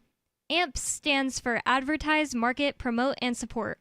Thanks to Anthony and everyone who supports us. Again, that's amps.freetalklive.com to check out the perks and benefits of becoming an amplifier. So thank you so much to Anthony. We all really appreciate all of our amplifiers here at Free Talk Live. And once again, you can go to amps.freetalklive.com. We're going to go to your phone calls and thoughts. Sarah in New Mexico. Sarah, you're on Free Talk Live. What's on your mind? Yes, I've been watching the news, and Bernie Sanders is confronting the makers of Wegovy and Ozempic. They're Dutch inventors, and he wants them to lower the prices. Oh my God! You know, he's like, you're going to lower the prices because people are dying. And people are dying because they need Wegovy and Ozempic. Diabetic people. Well. Right. But or the overweight other thing is, I don't think it's overweight people. But either way, they had insulin before this, and they've already capped the insulin price. I think Trump did that. Overweight people dying if they don't get Ozempic is one, their own fault. Yeah. And two, I don't think that that's real. Plus, like, Ozempic causes all these problems. The idea that, like, even if you are, like, anything that actually is treated normally by Ozempic, including obesity, I guess, it's just like the idea that you should be demanding that a company give you something that also, like, causes all these problems. That's just crazy. There's just no logic there. Well, you know something? That's why I'm going to vote for Kamala, because he will be on the... I mean, I wonder if she came out and supported this, because she's all about reducing the cost of drugs to be available for people. That's why she also talked about the insulin prices, capping it at $35. What do you think about how she's handling this whole hurricane thing? Going on the pornographic podcast instead of doing things? What, the hurricane thing? I guess she's doing the best she can. Is she? But she guesses. But the thing is, she's going to get my vote because of the medicine prices. I mean, never mind, about because these something things. Bernie Sanders said about the medicine prices. Oh, but isn't Bernie Sanders a left wing? He's supposed to be a socialist, and that's why. But Kamala, they're accusing Kamala of being a communist socialist. And in a way, it's kind of true, because she wants to make all the medications available for all people. And the people who are these Dutch people that they're just capitalists. They don't care how many people die as long as they're making a buck. Well, before they invented Wegovy, people were going to die anyway. I think they should get paid. Well, the thing is, I like some kind of capitalism, but don't you think they have to be kind of limited? I mean, the way that they're extorting, they're just so greedy. If just you because they invented something. limit people's ability to profit from making medicines, then you're going to cause more people to die. Because you'll cause fewer intelligent people who have the ability to create medicines to have an incentive to create medicines, and more people will suffer and die. If I create something, why shouldn't I be able to charge how much I want for it? Because you know what? Being a communist, like a socialist, is wrong. Your idea should be belonging to the community. No, incorrect. Why are you in the community of somebody from, I forgot where you said, Finland? Sweden? I forgot. Denmark. But the thing is, that's capitalism. It's being greedy. It's profit motivated. See, I was told that in communist countries, all the doctors work for free. They get paid the same amount of money that everybody else gets paid. Their work is of service. They're not there to make money. And people die. Thanks for the call, Sarah. I'm at least happy that she admits the reality of communism, and also that she admits all these Democrats are communists. Mm-hmm. But she thinks it's a good thing. Right. She thinks it's a good thing because Sarah doesn't provide anything to society. Yeah. So she doesn't see why everyone else can't just hand things over, because she doesn't understand that when you create something or you put labor into something that is valuable to you, you shouldn't have to just give it away to other people like Sarah for free. The idea that she calls capitalists who make things and work greedy for being price motivated, because the thing is, I can agree that people who, business people are price motivated. I just disagree that it's a bad thing. I think it's a good thing. Profit motivated. I think that that's a good thing, because what is a better way to be motivated? Like, you can say, well, they should just be motivated from their heart. Why isn't Sarah a doctor then? Yeah, go to school, Sarah. Invent your own Wegovy and give it away for free. Yeah. What is stopping you? And the idea that people who are able to become doctors, that they would just do it for, quote, their community or for the love of humanity, that just wouldn't happen. Right. There would be fewer doctors, or the quality of the people basically being used as slave labor for doctors would go way down, because why would you work your hardest? Why would you go to school for 8 years and get yourself in massive amounts of debt? And stress. To go give away free labor? Yeah. Doesn't make any sense. If you found out the person working at the grocery store, ringing up groceries, was making the same amount of money as you, wouldn't you be a little upset if you were working day and night as a doctor? Because sometimes these people pull days-long shifts because, well, you can't just give up in the middle of a surgery. Sorry. If I lived somewhere where my efforts were going to be stolen from me so that they could provide for everybody else, I would not do anything. Yeah. I would not make things. I would do the absolute bare minimum to survive. I'm not going to be a slave. Yep. That is what Sarah's describing, is basically 100% slavery. So I cannot agree that she's moral.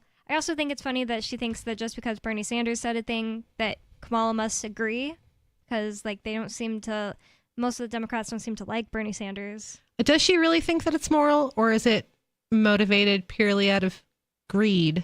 I think her own greed for other people's livelihoods to support her. She has basically admitted to that, but she also has said that she thinks it is moral because people are doing things from the good of their hearts. That's what it always comes down to, and it's just that she doesn't understand people's motivations. Because she doesn't have any? Yeah, because she has no motivation. Yeah, Sarah, what's my motivation? Literally. Sarah, what is your reason for living? Do you want to ask her? I don't know if she's still there. I don't really know. Sarah, are you still there? No, I think that she hung up. I was going to hang up on her, so I put her on hold. So Thank you for the call, Sarah. Sometimes it just gets I think it might entertain somebody who's heard Sarah call the first time and they're just hearing us talk to Sarah about communism, but sometimes they're going to be like, wow, you guys are so mean. Yeah, that's true. Yeah. a lot of the callers, like the way that we react to them, I think if you only just heard it, you'd think they're mean. I used to think Ian was mean to like David from New Mexico, or just like any caller actually. Sometimes Ian is mean to them though. Like a lot of times if somebody calls in and they're like, just wanted to let you know, Ian, I love your show and everything you do. He's like, thanks, got anything else you want to talk about? And it's just because he's like tired of hearing it, but it always sounded mean to me, but he doesn't think it is, but that's fine. But I mean, he appreciates it in real life. I'm just talking about how it comes off. But anyways, in the last segment of this show, we were talking about people with mixed political relationships. And I'm just going to read a little bit more of this and what they've found from this year.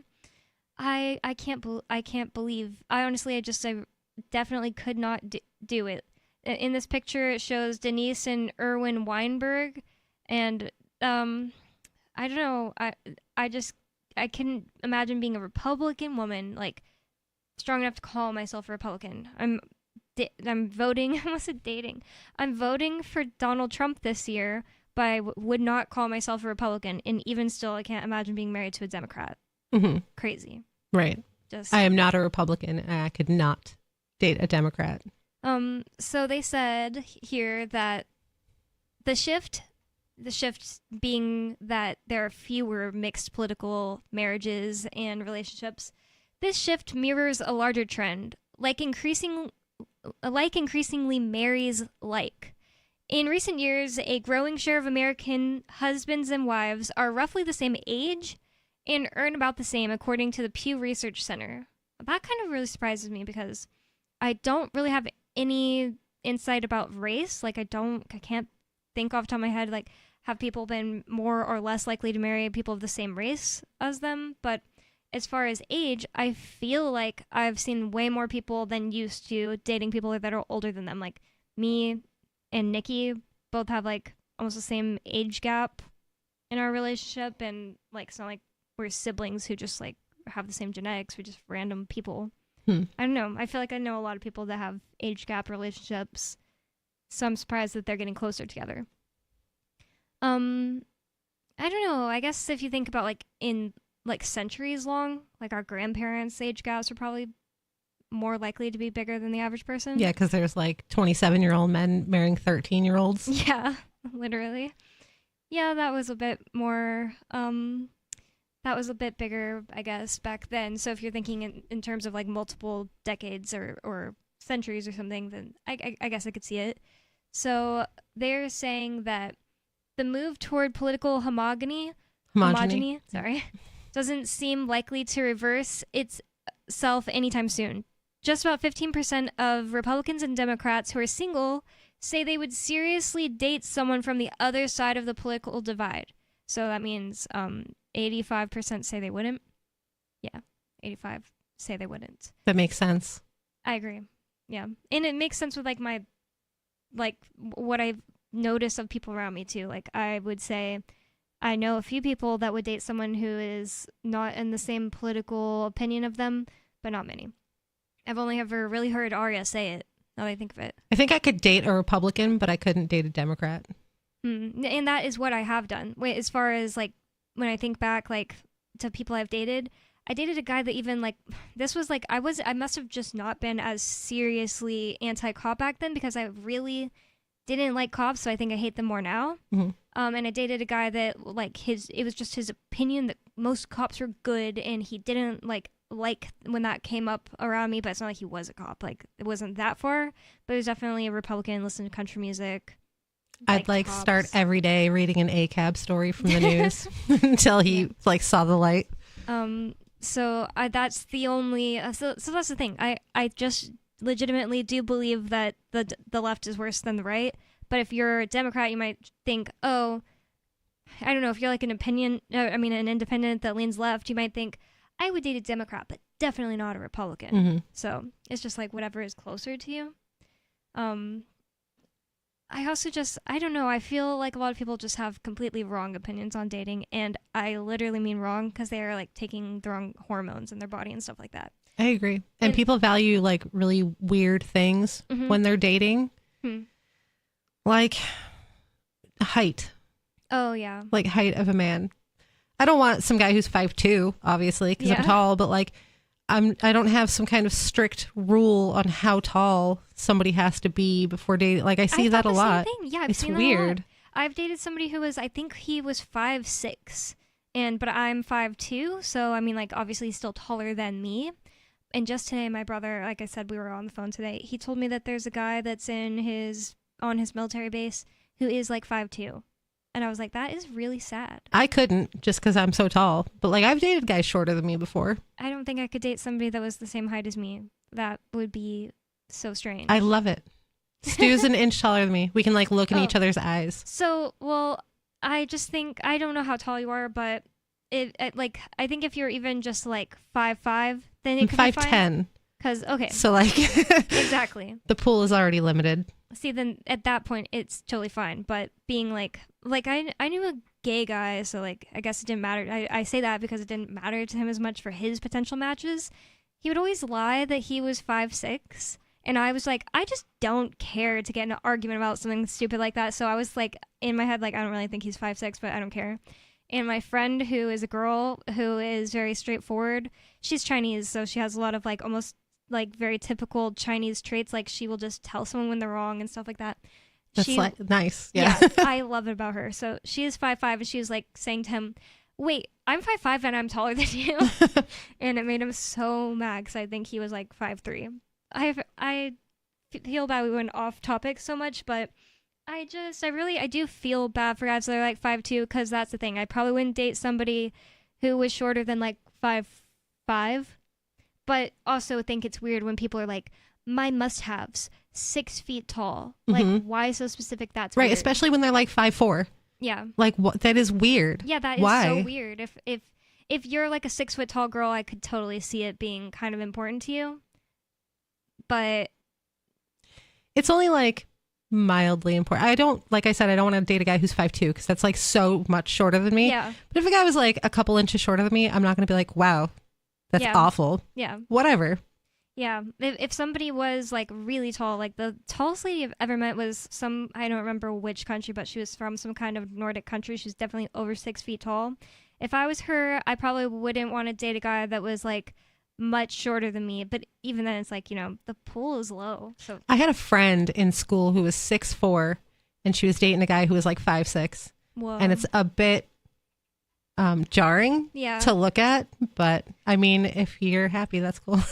When I was in high school, I just wouldn't want to like bend down to kiss my boyfriend. It feels weird. Well, if he was like really strong and could like pick you up, it'd be one thing. That he'd have to be like jacked, because I'm 5'10", so he'd have to be like. I thought you were talking about the 6'4" girl, because wow, like even if she's skinny, she has to be pretty like heavy just for being like her bones. Yeah, and you're 6'4", like the weight distribution is different, like as you get taller. Yeah, I feel bad saying that I agree, but I do agree that it would be weird. But I'm sure there are people out there that like they make it work, and great for them. So definitely not saying that you shouldn't do it. And plus, I'm already married, so what's even. I agree that there are people out there with like way too strict and way too like silly rules for quote unquote rules for who they'll date. And another thing I think is that they'll meet the right guy and be like, okay, even if he doesn't match like some of those things. And like we said earlier, there are some things that are really important. So probably not those, but something like, oh, I wouldn't date someone who's 5'10". He has to be 6 foot. Like, you will bend. Trust me. I think that you will. So they said, people's political views have become fundamental to their identities in recent years. And I don't know. I just don't really know, because maybe, I mean, I'm not like so young, but I'm only 28. So for some reason, I just find it hard to tell if that is true, that it's gotten more true, that it's connected to people's identities. It feels like it always has been. Yeah, I don't know.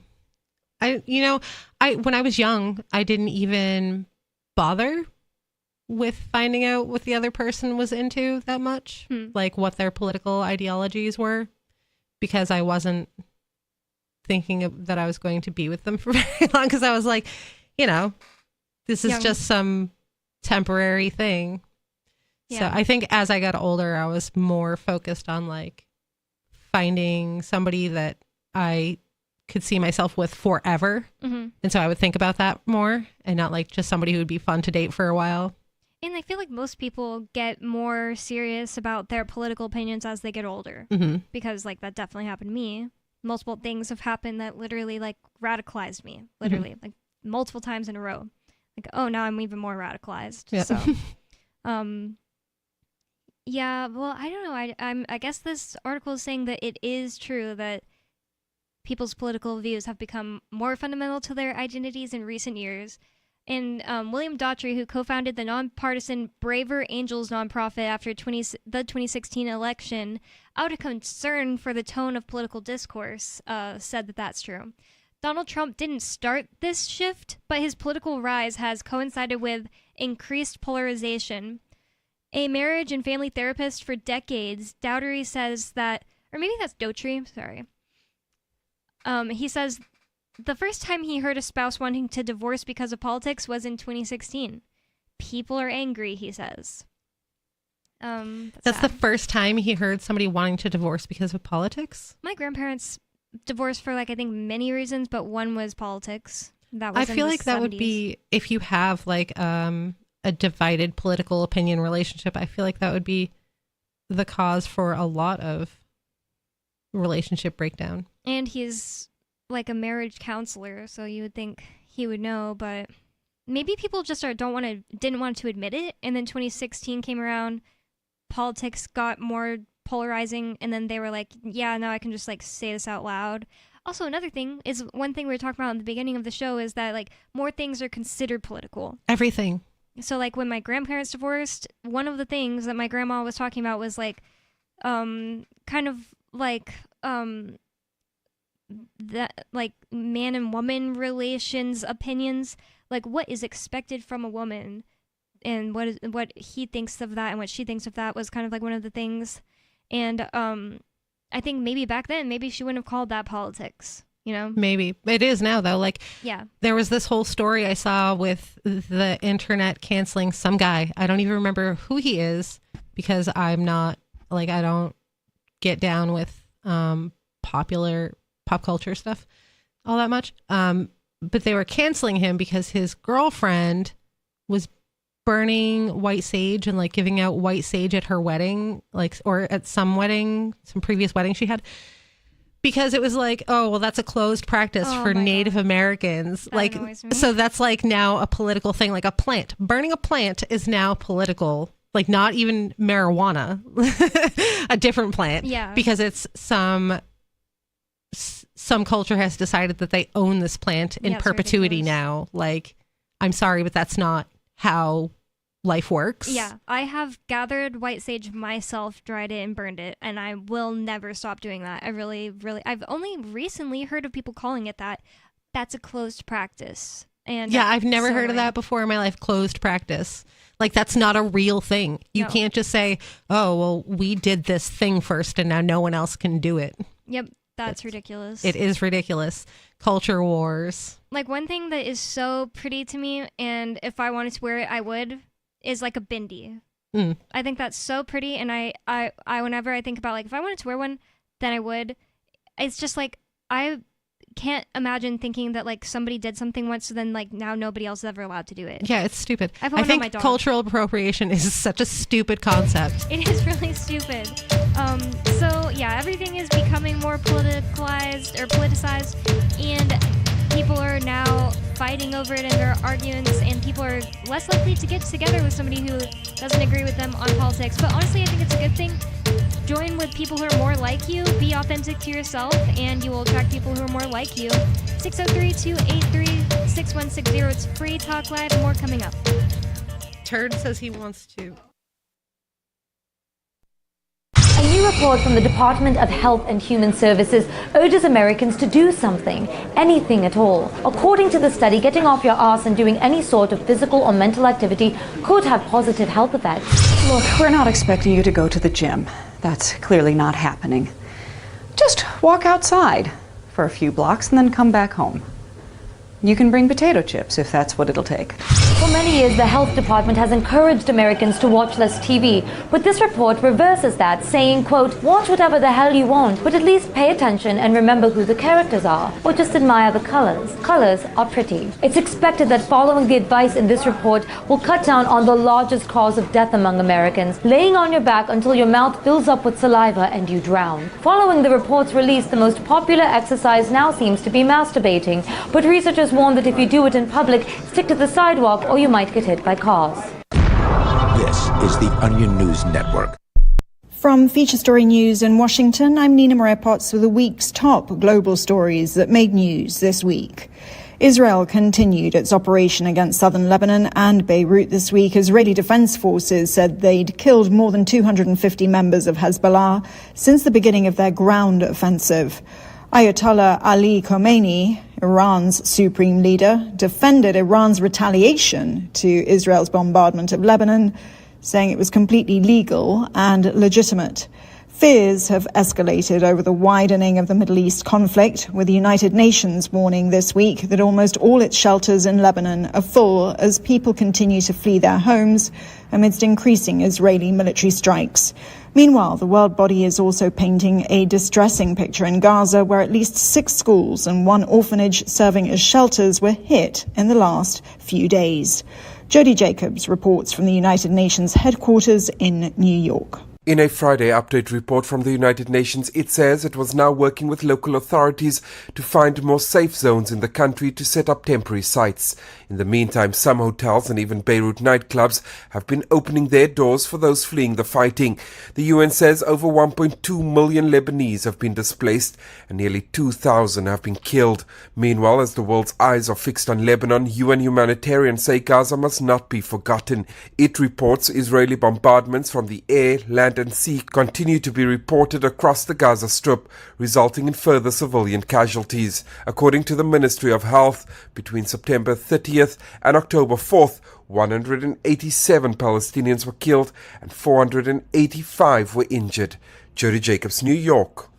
The impact of Hurricane Helene, the worst hurricane to have hit the United States in 20 years, continues to mount, as does the death toll. Rescue crews continue their search for scores of missing people in the southeast, where more than 200 people died in the terrible storm. Residents in isolated parts of western North Carolina were particularly badly hit.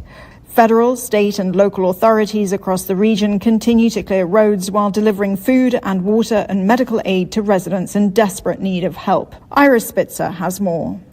Homeland Security Secretary Alejandro Mayorkas said FEMA has enough money to meet its immediate needs, but warned that funding would run out if another major hurricane hits. The agency has been delivering supplies such as meals, water, and generators to regions in the southeast that have been devastated by Hurricane Helene, which made landfall last week. The storm has killed more than 150 people and caused massive damage. Earlier this week, President Biden said that he might request an emergency spending package from Congress for recovery efforts. From bureaus worldwide, this is FSN. Don't miss a moment of Free Talk Live. Get our archives daily via our podcast at feeds.freetalklive.com.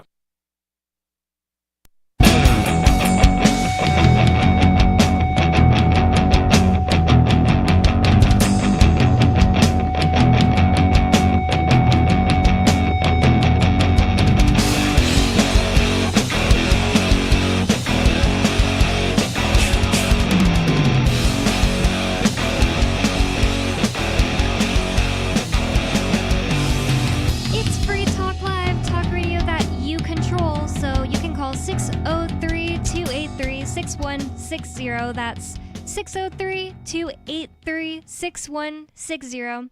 And it's officially unofficial. We've been podcasting since podcasts began, but we're launching a new podcast anyway. Our new podcast is a 30 to 45 minute show releasing once a week, and you can find it at freetalkcast.com. It's brought to you by the same people who bring you Free Talk Live, and we'd love for you to check it out. The existing radio archive isn't going anywhere. This is just a new show designed from the start to be a podcast, so check it out at freetalkcast.com. And with you on Free Talk Live tonight, you've got me, Bonnie. And Lori. And we already have a caller on the line, so I'm going to go to your phone calls and thoughts. Jet, you're on Free Talk Live. Jet, what is on your mind?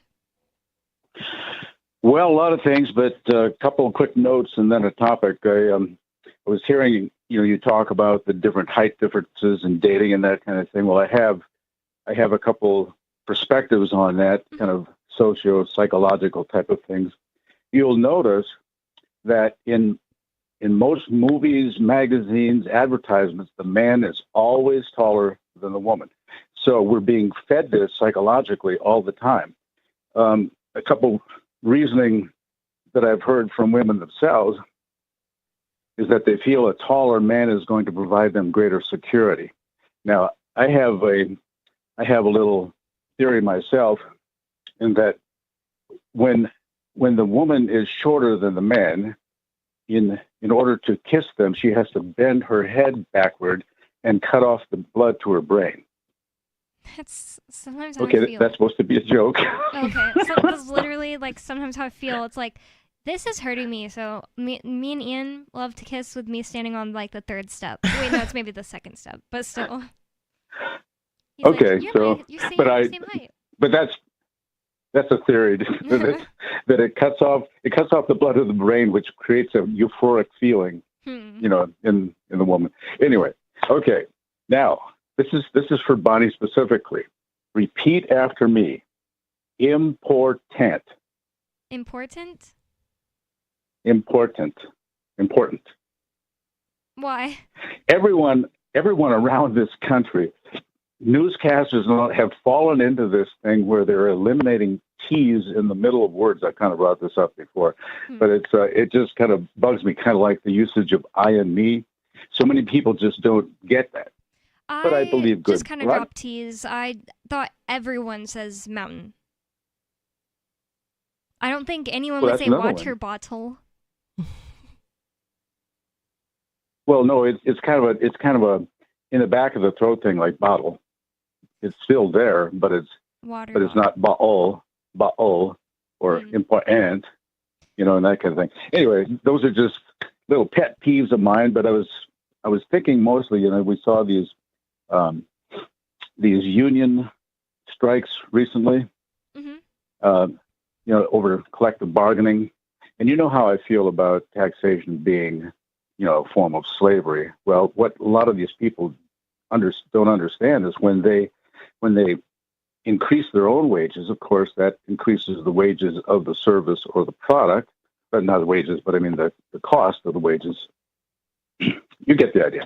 Anyway, and it's a cyclical thing. So let's say you increase the wages, which also increases the taxation of those wages and creates a greater dependency upon the federal mafia to maintain their standard of life using laws supporting the concept of unions versus the right to work. And it's always funny to me when I hear these people say how they oppose the right to work. That's kind of crazy in my mind, but what they're saying is they want to be able to gather together and do all this.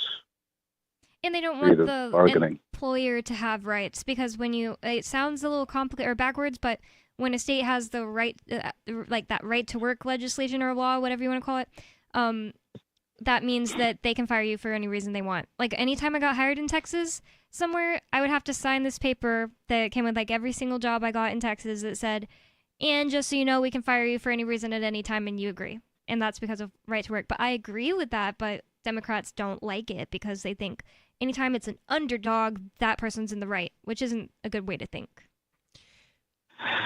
Yeah, I don't know. It's I had a union job when I was a teenager, 19. You still call myself a teenager, I suppose. Yeah. And it was it paid really well. I mean, I was living well at that age, driving a Corvette, acting big. But then I thought, this is so, I don't know. It just, when you start to think about these things and the disparities and the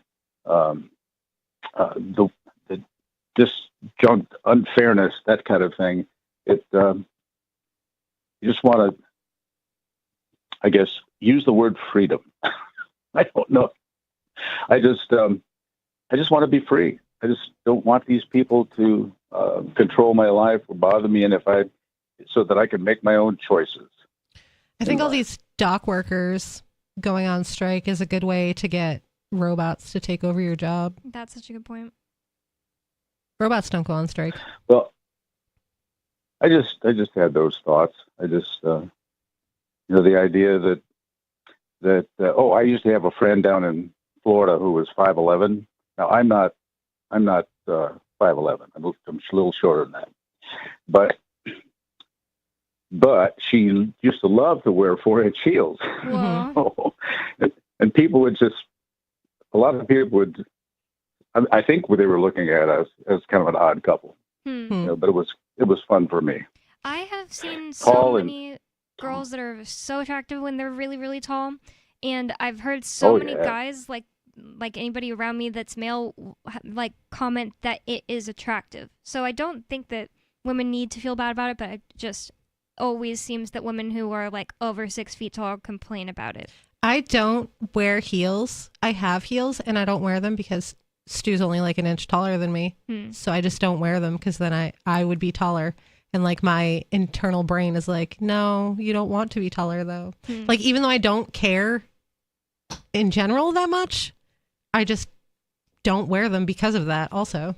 I just feel like I have nowhere to wear heels anymore because of I'd wear heels. I mean, it's not true. I used to wear them all the time. When we were dating, I'd wear them like at home, just like, because I would dress up every day. Now that I have kids, it's a little less, but like every single day I would dress up and stuff. Nice. Yeah. Well, I wonder sometimes if my attraction to tall, skinny girls has anything to do with the fact that I am not, I'm average, but I always wanted to be, it would have been greater to be just 6 feet tall, as they all seem to have in their profiles, maybe bios, not less. And first of all, I think that girls need to stop that because it's just mean. I dated this one guy. I am 5'2", and I dated a guy that was like 5'7", and he wouldn't shut up about height because like he was so self-conscious about it. I never made any indication that I was like unhappy with him being 5'7", and like this one cringy thing he did one time, I was like, I can't even believe that. We were like at the gym in our town, and there was a like middle schooler or high schooler who's like short for his own age. And this guy who's like 5'7", he said, maybe even like 5'6", I don't know. He said, even I'm taller than him. That's so weird. Like we were like 23. Men like tall women, like bigger women, not fat. I'm not saying fat, like bigger women, because like your reptile brain says like she can birth you an army. Oh yeah, that would make sense. If you are short and you're attracted to, you didn't say you're short. I didn't mean you, but like if a man is short and they're attracted to tall women, that could make a lot of sense that their brain wants. Short guys love tall girls. I don't know what it is. Well, what happened to me was I married a taller than average woman, with the idea in mind that, hey, we're going to have, taller kids. But it looks like the tallness is kind of like an opposite or every other generational thing. Now, my son is taller than I am, but my daughters are all like 5'2", 5'3", and I'm thinking, now that's what my mother was. So yeah, it's genetically, I just wonder if it's not like simple recessive dominant genes and that whole thing. Like my mom was like 4'10", 4'11", super duper short, and my dad's 5'11", and I'm 5'10". So like it doesn't mean anything. Like there's no average. My sister's like 5'5", I think. So there's no like average height that's going to come out of that pairing because there's so many things that go into all the different factors of what makes you you. Yeah. Like I have. Well, it just. Sorry. No, I was just saying. I just really wanted all these tall kids. I mean, I'm not short. Don't get me wrong, but at the same time, I just had this idea that was something that was possible. But like you said, it's kind of a roll of the dice, I guess. Exactly. That's what it seems like. Yeah. Olivia, my oldest, has blonde hair and like light green eyes. And I have like light brown eyes, and Stu has hazel eyes, and we both have brown hair. Like genetics is so wild all those things are just hanging out in your genetic code, and just however they match up, that's how it comes out. Just yesterday, my mom said, oh, go ahead. No, I was just going to toss in something that, we talked about my son is taller, but I also discovered that the reason that my wife is not with me anymore is because she had about over a dozen other boyfriends, and and I just couldn't get along with them. I don't know what the problem was. Probably they were dating your wife. That might be the. Maybe it was their political affiliate. Yeah, it's a strange thing. But the difference is now I and my girls have this smaller nose. My son is taller, and he has this very prominent Roman nose. And I'm going, We haven't done any DNA, and I don't know how I could possibly steal some of the DNA to go to check. But well, I'd be careful with that. I have the only different nose in my whole family. Would it make a difference to you on how much you love your son? Well, no. Then I wouldn't even check. But at least you have to understand that this woman has pulled so much BS in the whole process that it would be kind of nice to subtly have her understand that I know what's going on. Yeah, but it would hurt him too. Yeah.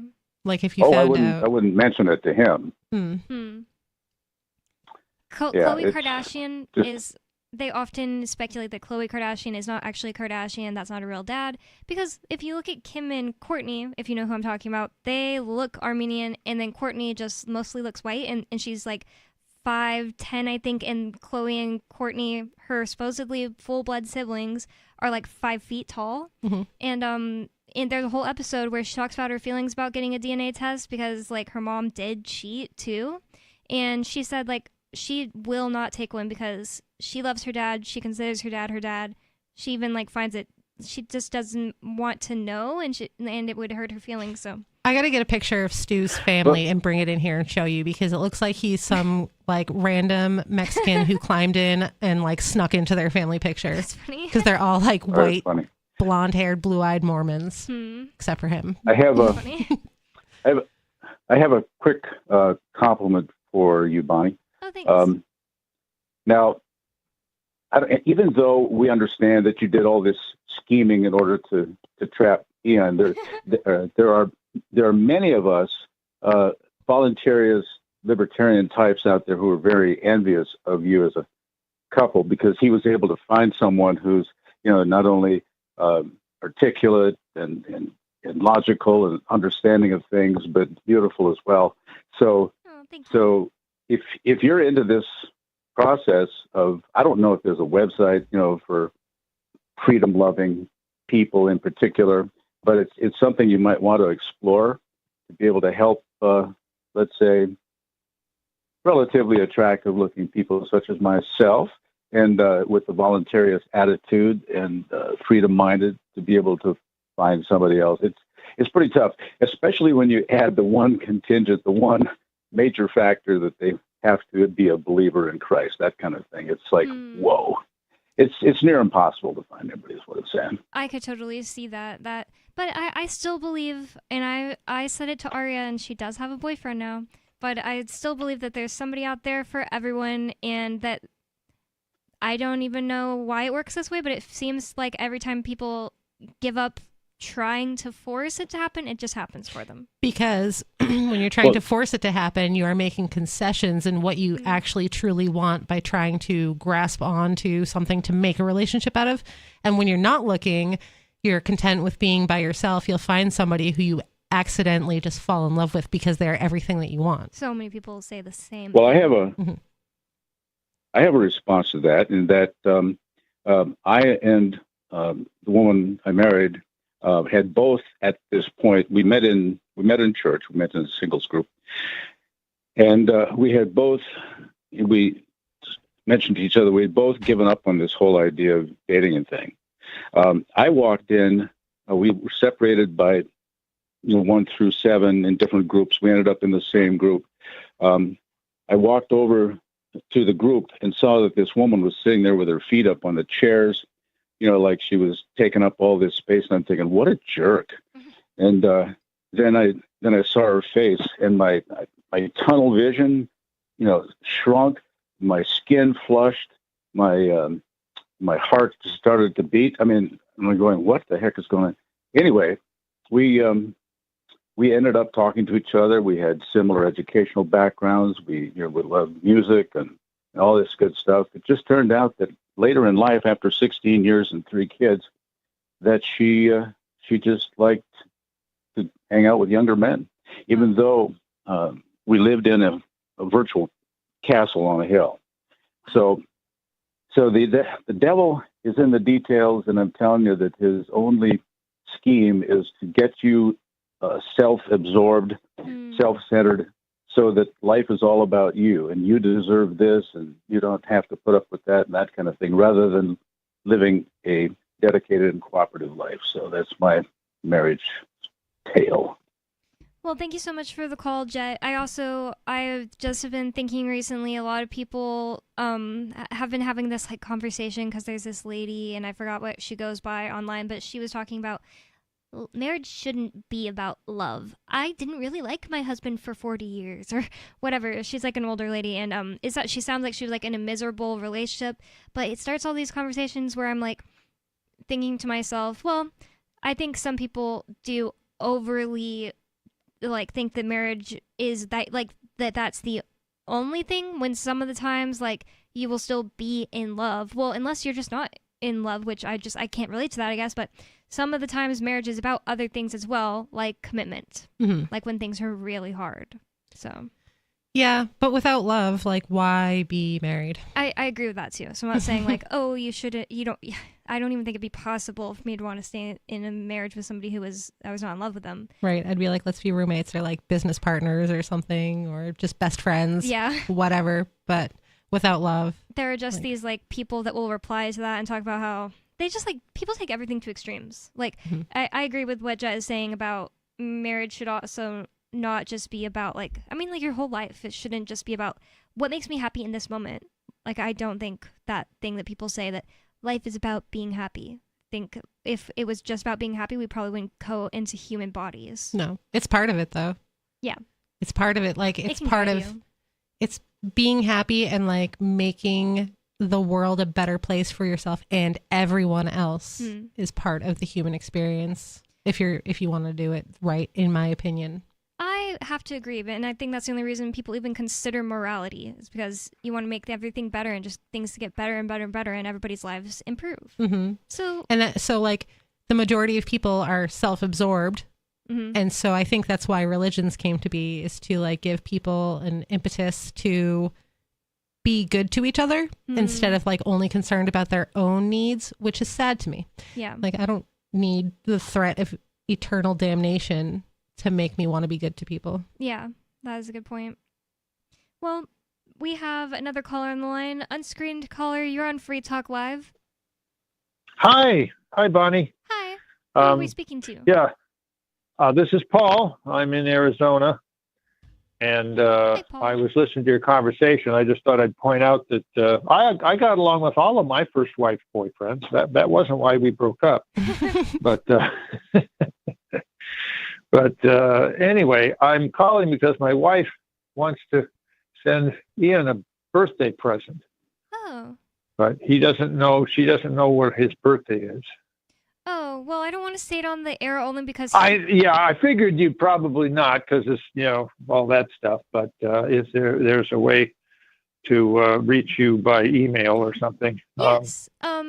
If you email me at bonnie@freetalklive.com, and Bonnie is BONNIE, then I'll just pull it up now to remember. Bonnie@freetalklive.com. Yep, I'll just have it pulled up now so I can remember to go check that for you, because I'm like really bad at checking emails, but it's definitely the best way to contact me from a call. Yeah, she 3D prints these really cute birthday candles. They're like about maybe 3 inches tall. Oh, I don't think that they will let you send that to him, if that's what you're saying. Okay. Yeah, mostly the only thing that you can send is letters. It really sucks. Okay. Well, I guess we could send a picture of it. Huh? Yeah, it really is the thought that counts too. That is very, very nice of her and you. So thanks for asking. Okay. Well, hey, Bonnie, I my heart goes out to you. I know it must be really tough to have. Well, I guess you can flip cards too. Right. Right. Yeah. No. She. My heart goes out to you. I know it must be tough to have your husband incarcerated for not for political reasons. So Yes. you're Ian is a stalwart guy. And I admire him, and I just want to give you real support, and thank you for soldiering on with the show. This Free Talk Live is one of his real major, loves of his life, and in addition to you. Yeah. And I'm glad that you're both still keeping up with it. So much. Stalwart. Never heard that as a compliment, but I Googled it and it says that it means strong and sturdy. That is definitely Ian, and brave and courageous is definitely Ian. So yes, great compliment. Thank you so much. All right, Bonnie. You have a great night. And thanks to your wife too. Paul, thanks so much for the call. And we have another caller on the line. Dave Ridley in New Hampshire. Dave Ridley, you're on Free Talk Live. What's on your mind?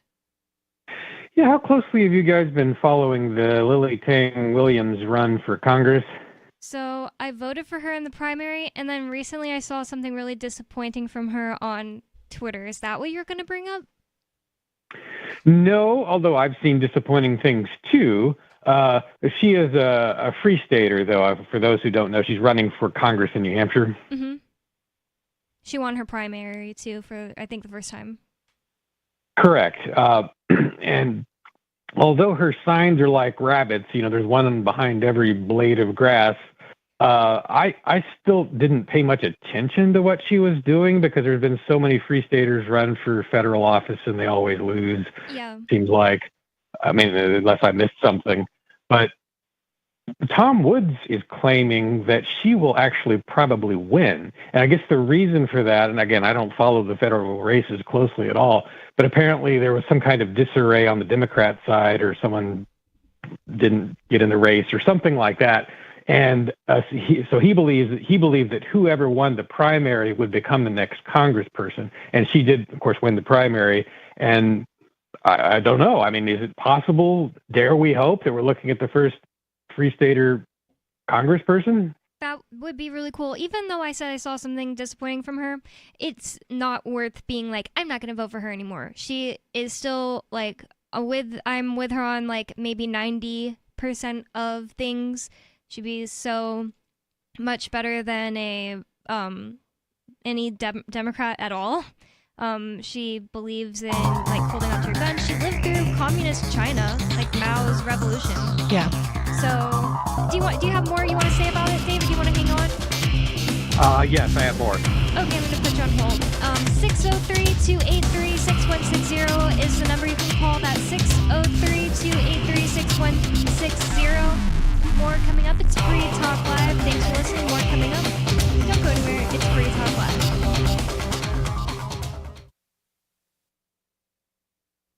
Why did you move to the Shire? I moved here to the Shire because there's other people around who take liberty just as seriously as I do. I moved to the Shire because I saw videos of people challenging authority and thought that I could get support myself. It called to me, like, do this, right now. I wanted to be around people like me who got it, and once I got here, I knew there was nowhere else that I wanted to be. I've always wanted to change the world, so I moved to the Shire to join people who were actually working towards doing the same thing. The people here are awesome, loving, and positive. It was for the adventure and for the feeling of something important is happening here, and I just wanted to come to sort of be part of that. Visit ShireSociety.com to read and sign the Shire Society Declaration and learn the reasons why, if you love liberty, you should immigrate to the Shire. Plus, connect with others via the forum at ShireSociety.com. That's ShireSociety.com. There are basically two types of advertising, direct response and branding. Radio's great for direct response with its low cost to listener ratio, but audio can't be beat for branding, which is a longer term endeavor. You want to be the first thing that someone thinks of when they think about your product or service. If you have a local business that you want kept top of mind in your community, call the station. If you need national reach, Free Talk Live's got around 200 radio stations, millions of monthly listening sessions, can suit all budgets, and if we don't think we're right for you, we'll tell you. Email me, mark@freetalklive.com.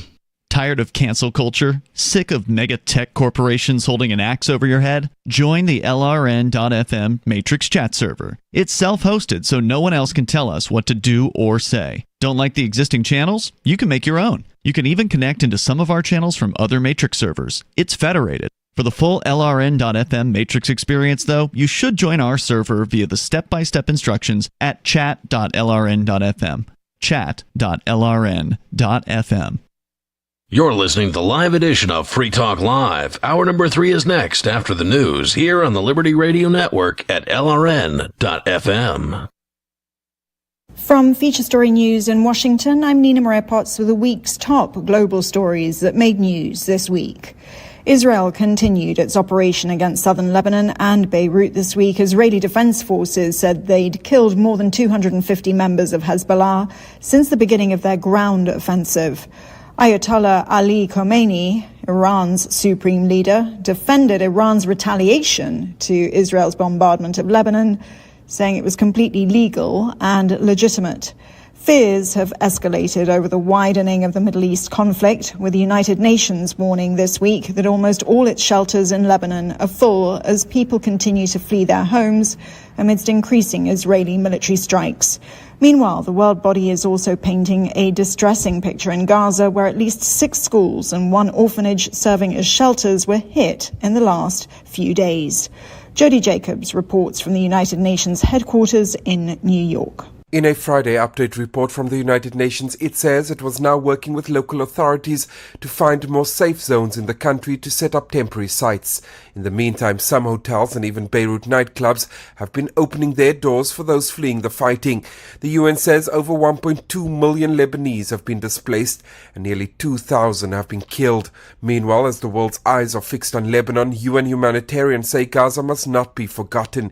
It reports Israeli bombardments from the air, land and sea continue to be reported across the Gaza Strip, resulting in further civilian casualties. According to the Ministry of Health, between September 30th and October 4th, 187 Palestinians were killed and 485 were injured. Jody Jacobs, New York. The impact of Hurricane Helene, the worst hurricane to have hit the United States in 20 years, continues to mount, as does the death toll. Rescue crews continue their search for scores of missing people in the southeast, where more than 200 people died in the terrible storm. Residents in isolated parts of western North Carolina were particularly badly hit. The U.S.'s Emergency Management Agency says its resources have been stretched thin by relief efforts related to the hurricane. Ira Spitzer has more. Homeland Security Secretary Alejandro Mayorkas said FEMA has enough money to meet its immediate needs, but warned that funding would run out if another major hurricane hits. The agency has been delivering supplies such as meals, water, and generators to regions in the southeast that have been devastated by Hurricane Helene, which made landfall last week. The storm has killed more than 150 people and caused massive damage. Earlier this week, President Biden said that he might request an emergency spending package from Congress for recovery efforts. From bureaus worldwide, this is FSN. Dock workers on the eastern U.S. coast agreed to end a 3-day strike at 36 American ports. The International Longshoremen's Association, the Dockers Union, said it had reached a deal with the United States Maritime Alliance on terms that include a 62% wage increase over 6 years. After the UK government announced it was returning the Chagos Islands to Mauritius, there are fresh calls to give up control of the Falkland Islands. Argentina's foreign minister has promised concrete action, but the Falklands governor says Britain's commitment to the territory is unwavering. It comes in the wake of the decision to hand over sovereignty of the Chagos archipelago, a move criticised by opposition Conservative politicians in the UK. The government says the decision secures the future of a strategically important military base in the Indian Ocean. But Professor Richard Elkins from the Policy Exchange think tank has said he believes the decision was a mistake. They didn't have to do this, and it is an unforced error, which will, I think, have major consequences in the future. It does expose the islands and the critical military base to the risk of a loss of control on the part of the US and the UK. It's unlikely to do so immediately, but it may well come under increasing Chinese pressure. It may allow Chinese presence on the other islands in the archipelago, which there are very, very many. The European Union has approved imposing tariffs on Chinese electric vehicles. An EU investigation found that China's state subsidies were unfairly undermining European car competitors. China says the rulings were non-compliant, unreasonable and unfair. Ross Cullen reports. The EU wants to protect its auto industry from being overtaken by what it says are state-subsidised electric cars from China. France supports the measures, but Germany says it will vote against the plans, fearing a possible trade war with Beijing. Ross Cullen, Paris. And that's a roundup of the world's top stories this week. From Washington, I'm Nina Maria Potts reporting. A reclusive deity hasn't written a new book in 2,000 years, and a local rescue dog is adopted for a couple weeks. This is the Onion Week in Review. This week, in a devastating blow to the nation's laundry, 16,000 Americans were reportedly stained during the messiest day in U.S. history. Reports confirm that nearly 3,000 citizens received permanent stains on their good shirt from mustard splatter off a dropped hot dog, along with 12,000 cases of spilled coffee and other dark beverages, ruining Americans' pair of hand-wash-only pants. Government officials further indicated that federal assistance for the nation's overwhelmed dry cleaners would be necessary. And in this week's local news, an elderly Rite Aid patron stretches out a conversation about toothpaste to prolong human contact. In other news, artifacts discovered buried in Washington, D.C. suggest humans once passed laws there. A self-centered child blames his parents' divorce entirely on himself. And a night of uninterrupted sleep really throws off a man's entire day. This is the Onion News Network. We're still not sure why you'd want to watch, but our video feed is streaming nightly for free at cam.freetalklive.com.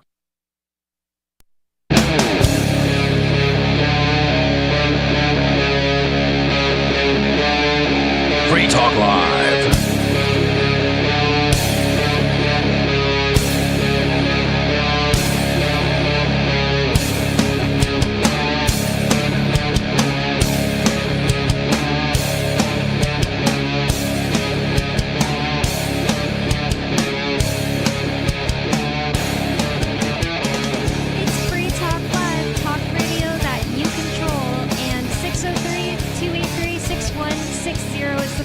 That's 603-283-6160. And Free Talk Live is brought to you by LibertyMinded.com.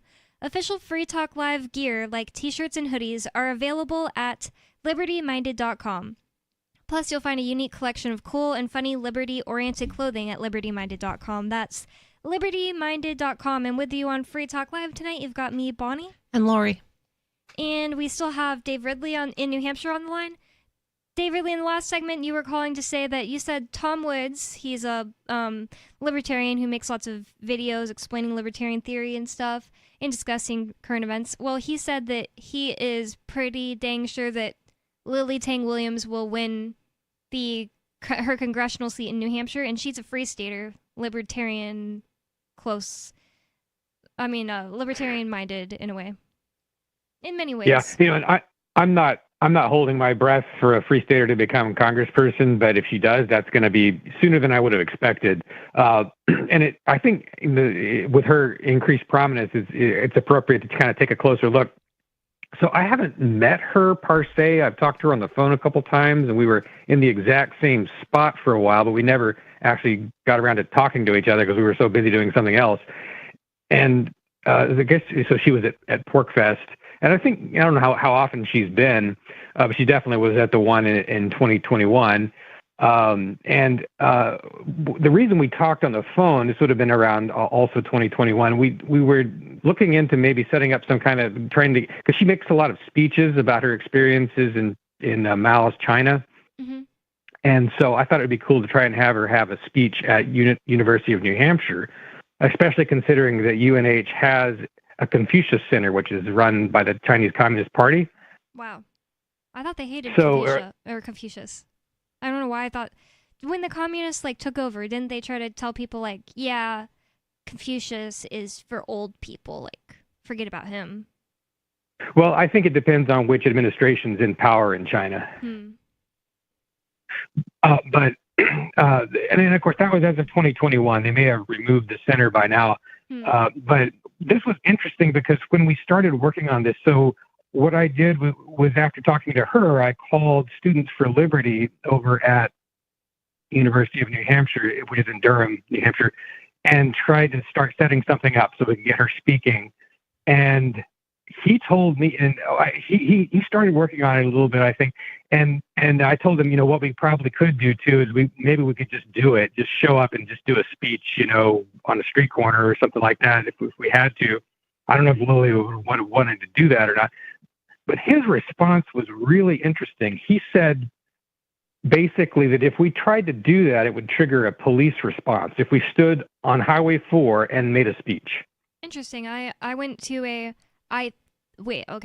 this highway, this college here you're talking about, is it the one that's near north of Lebanon, that one? No, it's in Durham, which is near the seacoast. Okay, never mind. I'm saying, and I may be mistaken. It's a highway that runs through but I don't know I don't remember if it's Highway 4 or not, now that I think about it. I'm horrible with highway numbers, especially up here. That was, and when I say standing on the highway, if we were to stand on the sidewalk next to the highway, because it runs through the campus and we would be within sort of the campus perimeter, he said that would trigger a police response. And you know what, it's actually interesting is I did stand there once with a sign on Highway 4, next to Highway, well, whatever highway it was there. Yeah, and it did trigger a police response in 2005. So that actually, it was just a reminder of how authoritarian that campus is. And what college is that again? I beg your pardon. Oh, University of New Hampshire at Durham. So they're not allowed to have protests or anything like that? You're supposed to get a permit. Okay, that doesn't really surprise me. But again, whatever happened with trying to set up a speech for Lily Tang Williams at all? Like, what happened? Well, I think both the Students for Liberty guy and Lily kind of both lost interest in it. As I recall, again, this was 3 years ago. And, maybe they didn't have confidence in me, which is fine. I'm not sure that I inspire a great deal of confidence. But I thought we should at least try to move it forward a little bit. And I'm glad that we got far enough along to at least get that admission that they're still, doing police responses against just, First Amendment stuff on the right of way. And I've been to a couple of Lily Tang Williams speeches, and one of them was at Liberty Forum, I think 2022. And I just had this feeling no one was going to go up to ask a question after she gave such a good speech. So I went up there and asked her, what would you say is a good way to talk to young people who are so bought into communism? And she really liked that question. She talked about it for a long time, and she said, first thing you should do is ask them, do you like your iPhone? Do you know how you got your iPhone? And I think that's a really good answer. So I think she'd do really good talking to college students. Another thing about her is actually her brochures claim, I think it uses the term secure the border on the brochure, which I found to be nerve-wracking. I don't want police on the Canadian-New Hampshire border, please. Thank you. I'm not sure if that's exact. I'm not sure if that's exactly what she meant, but it definitely is. No, it's even more than that. That's why I said I think I agree with her on 90% of things, because a whole big chunk of that is, or that I don't believe or agree with her on, is she's one of those people who are an immigrant, but they're against people immigrating illegally. And it's I understand feeling hey, I had to do it the right way, they should too, but it's imagine if I had a relationship where I got beat by my husband and I was walking around jealous of women who their husband didn't beat them. I think most of the problem that people have with illegal immigration is that the government is paying them to be illegal immigrants. That's what I have a problem with. The government unnaturally moving people or giving them welfare. Without that, I wouldn't care at all. But with most right-wing talking points, I feel they're just they need to go through the correct process like I did. In Maine, I was watching a journalist covered a story in Maine. There's this apartment complex that was built, and it was supposed to be for low-income housing, and instead they put migrants from in Somalia. there. I don't remember where from, but they filled it with migrants and they gave them 2 years of free rents. Whoa. And no utility bills whatsoever. Like everything is paid for. Wow. And so people are pretty mad about that. Like, I was mad about that too. Because right. It's not that I want the welfare, but I don't want to be stolen from in order to pay for these people, especially if I'm struggling. Mm-hmm. It's crazy. And I also... Oh, go ahead, Dave. The Manchester TV station did an interview with her a couple of months ago, where they questioned her about her association with you and me, basically. What's that? with NHExit, the independence movement. Oh, okay. Which I guess she had people on her staff that had been involved with us with NHExit, and she answered that by saying that she did not favor New Hampshire leaving the Union, but she thought that she said that we had a right to have a discussion about it, at least. I can't remember if she said she thought that the state had a right to secede or not. I don't think she went quite that far. And she said she's not, she said she's supportive of her staff member and so forth. So she kind of gave a middle of the road answer. Yeah, I never have heard anything about Lily Tang Williams being like pro-secession, so I wouldn't expect her to be.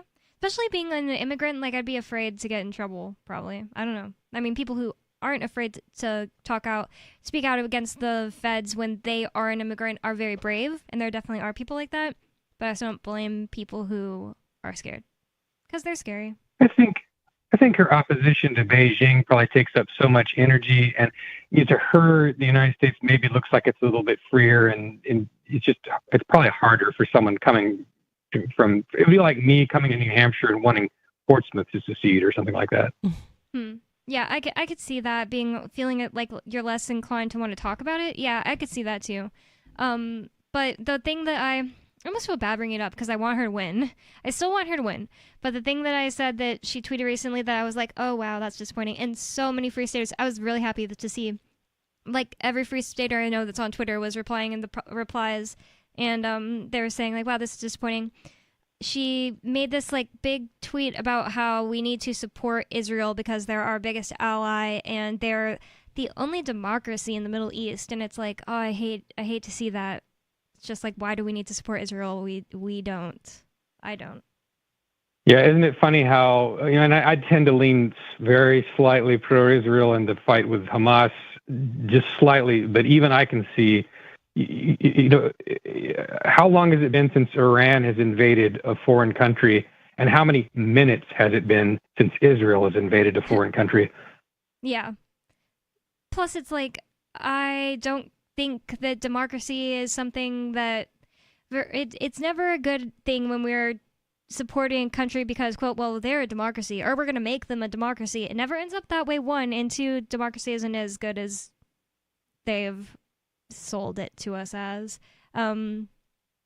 If another country wants to be whatever exact state structure it is, like, that doesn't bother me. I don't understand why people need to leave their country to bomb people because they're not the same state structure as them. It's crazy. All bad ideas. That's all I got.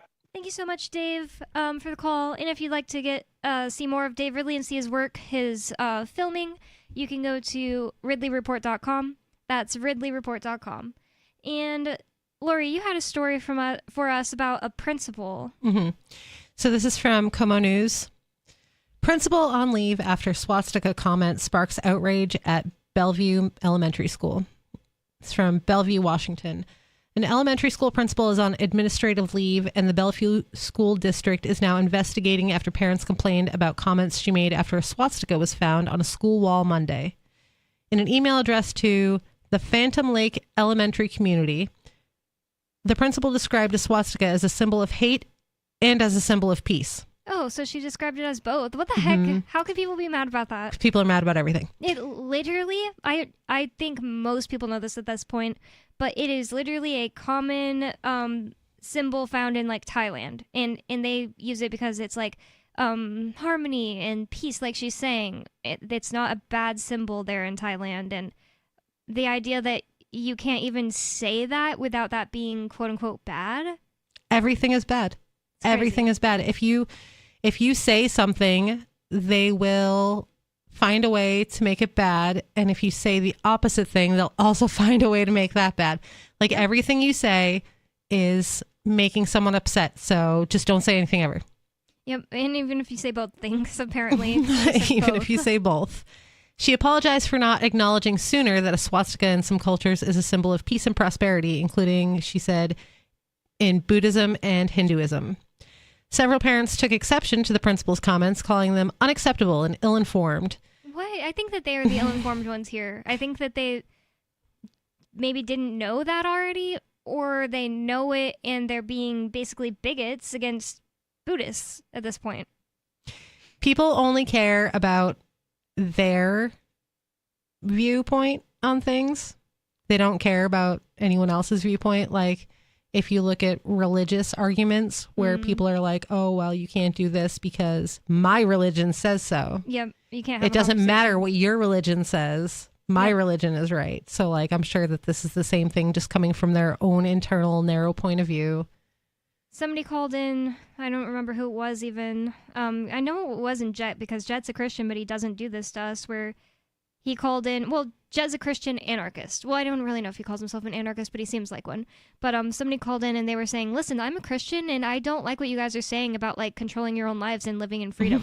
How dare you? Oh, okay. And that's all his response was basically, well, because I'm a Christian and Christians believe this. And it's like, what more can we say to you? I don't know what to tell you. Right. Okay, cool. Then live your life that way. Also, like, there are plenty of Christians that believe in freedom and, you know, I interpret the Bible differently. So it's just ridiculous to not actually have the capability to have like more complex of a conversation than that. Like, bring up an actual like reason instead of that just saying, well, because I'm a Christian. Yeah, that's how it works though. That's how it works in their minds. They're like, this is what I believe, and so everyone else should believe that too, because I'm obviously right. I couldn't believe this the other day, and this is not exclusive to Christians. It's like a thing that people of like every religion do. But the other day on Twitter, this chick who just writes all these like, I was a virgin when I married my husband, so you guys all suck. She's like really, really weird about that. First of all, like I was raised Christian. I can't imagine going on Twitter and talking about like my sexual relation or like sexual status when I got married, talking about having sex with my husband and like if I was like still like 100% like if I was still a Christian. That doesn't seem Christian to me. It actually doesn't even just sound like you know, proper. Well, that's very Christian for them to like extol these virtues. Like that's the virtuous thing to do, and tell other people I was virtuous until marriage. Maybe like in some type of Christian religions, but like in my mom and dad's like belief system. And, what like, were they?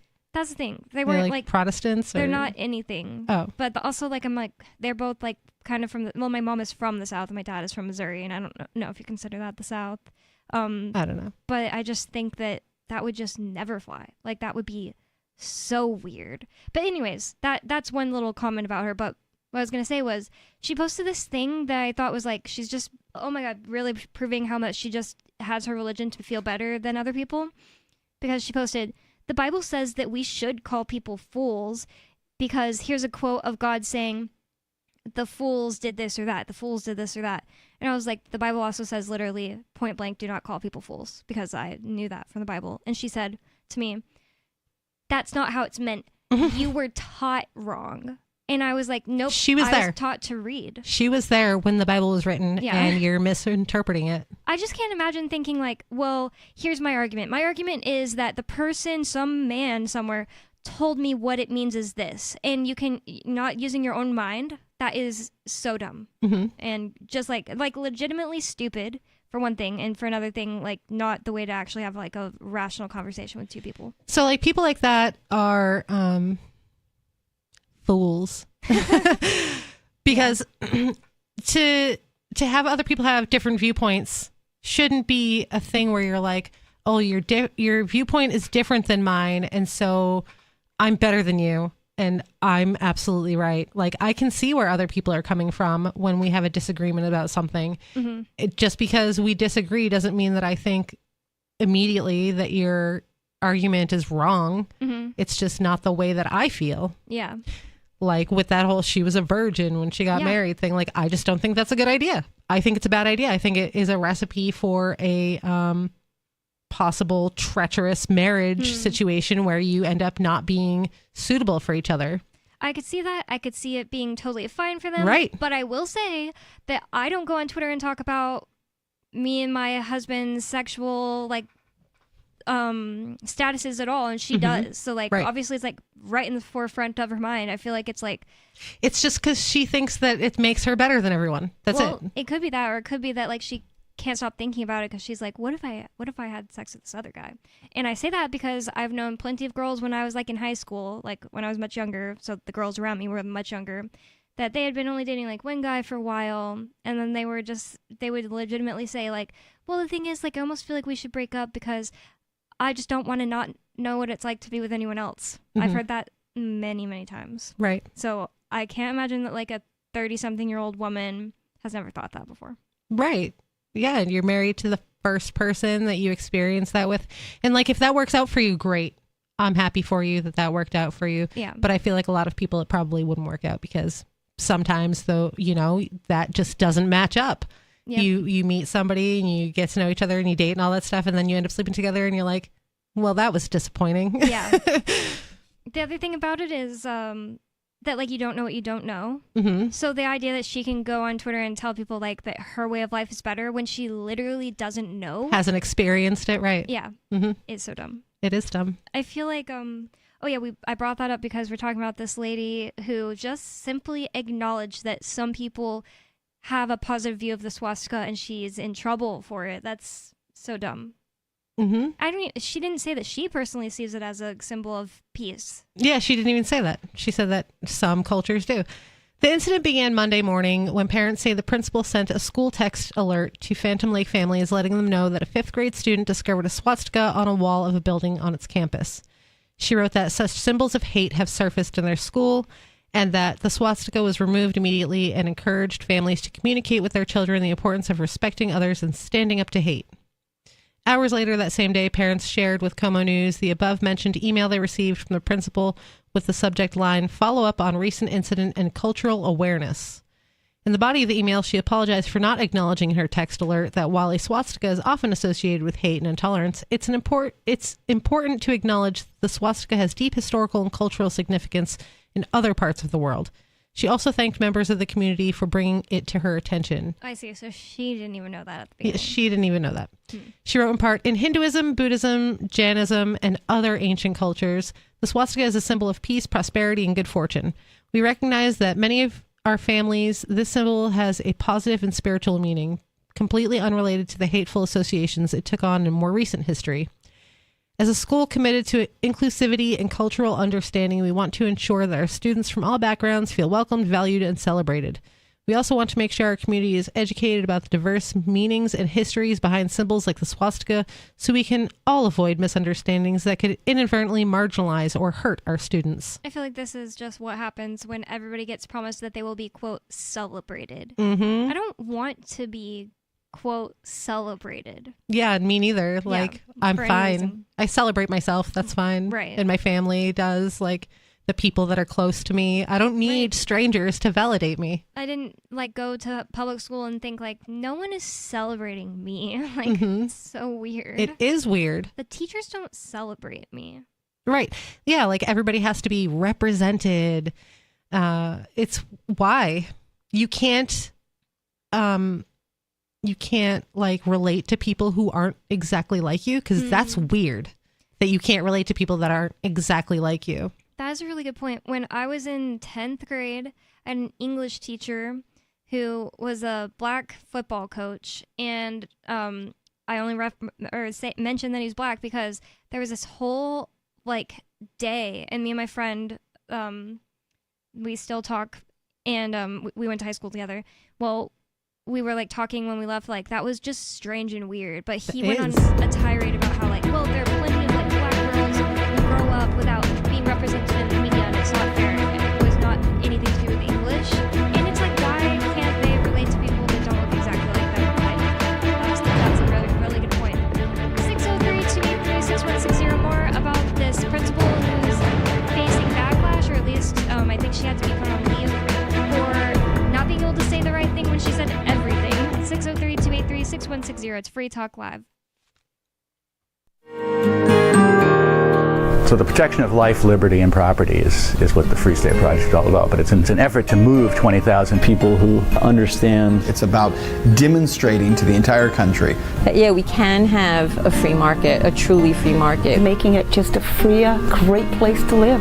It's the world's largest voluntarist libertarian community, and it's only getting bigger. That's amazing, to be able to move to a place where other people passionately believe in being free and independent. What the Free State Project is managing to do, though, is to put their money where their mouth is. It's physically getting up across the country and saying, let's go someplace and let's demonstrate the power of these ideas. There's a lot of kind of philosophy that surrounds liberty. There's a lot of thinking about it and talking about it. But here in New Hampshire, people are doing it. 101 Reasons Liberty Lives in New Hampshire, a documentary by Free State Project Early Movers. Watch it free at 101reasonsfilm.com. 101reasonsfilm.com. From Feature Story News in Washington, I'm Nina Maria Potts with the week's top global stories that made news this week. Israel continued its operation against southern Lebanon and Beirut this week. Israeli defense forces said they'd killed more than 250 members of Hezbollah since the beginning of their ground offensive. Ayatollah Ali Khamenei, Iran's supreme leader, defended Iran's retaliation to Israel's bombardment of Lebanon, saying it was completely legal and legitimate. Fears have escalated over the widening of the Middle East conflict, with the United Nations warning this week that almost all its shelters in Lebanon are full as people continue to flee their homes amidst increasing Israeli military strikes.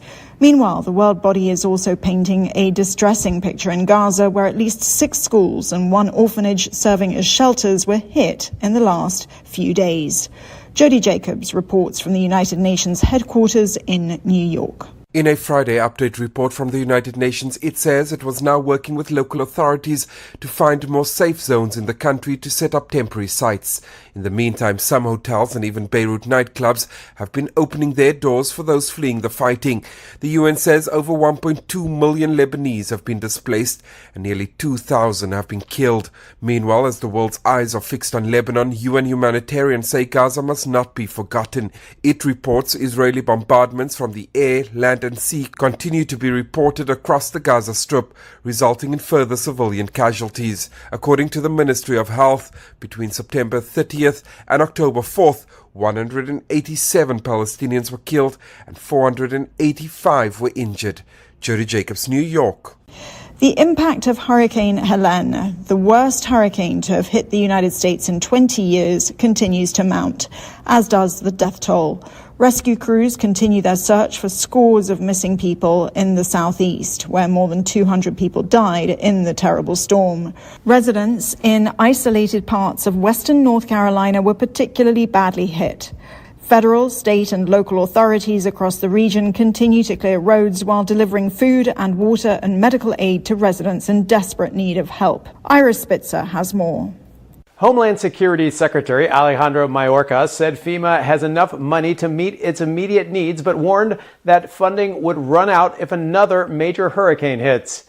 The agency has been delivering supplies such as meals, water, and generators to regions in the southeast that have been devastated by Hurricane Helene, which made landfall last week. The storm has killed more than 150 people and caused massive damage. Earlier this week, President Biden said that he might request an emergency spending package from Congress for recovery efforts. From bureaus worldwide, this is FSN. You can help spread the ideas of liberty with our Patreon for just $5 per month at amps.freetalklive.com.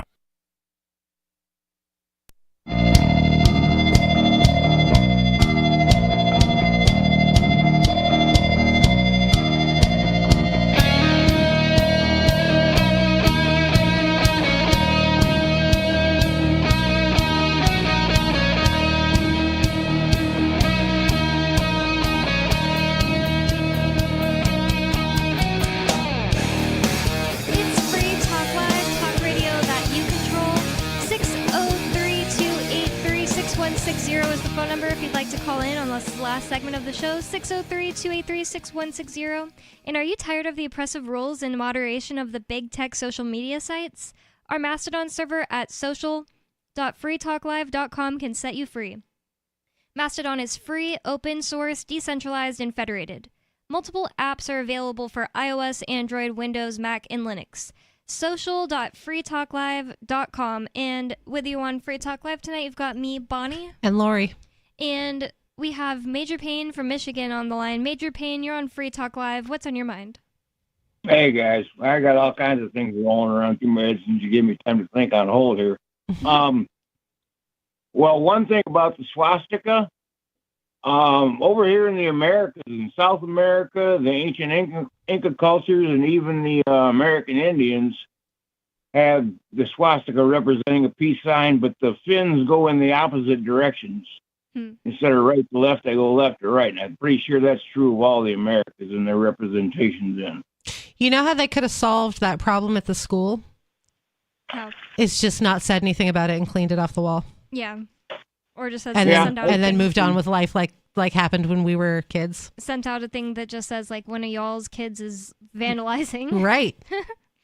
Well, did some nosy bitty body with a cell phone, release something on Google and kind of force the principal to make a comment, or you never know what went on? No, just some kid found it, and then she decided to virtue signal by sending out an email about hate having no place when they could have just quietly cleaned it up.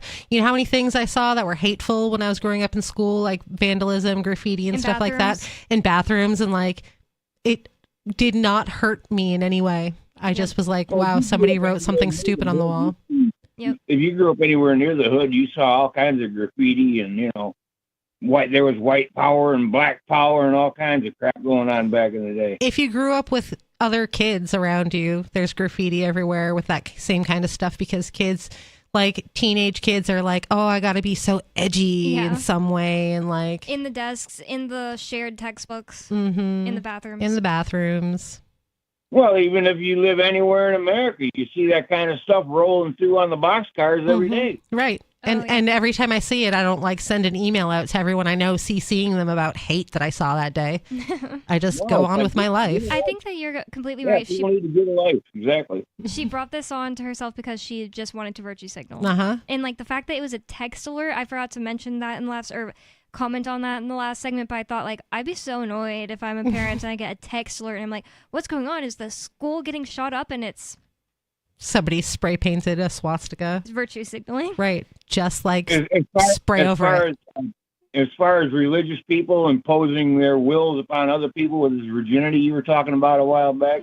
Yeah. My old man went to a private Catholic high school, right? And it was run by a pretty hardcore bunch of priests who call themselves the Jesuits. They were one of the more, by the book facets of their religion. But anyway, they went to a dance or a dinner one time at a nearby girls' high school, a boarding school, right? Mm-hmm. And all the hot dogs were cut in half on the dinner plate.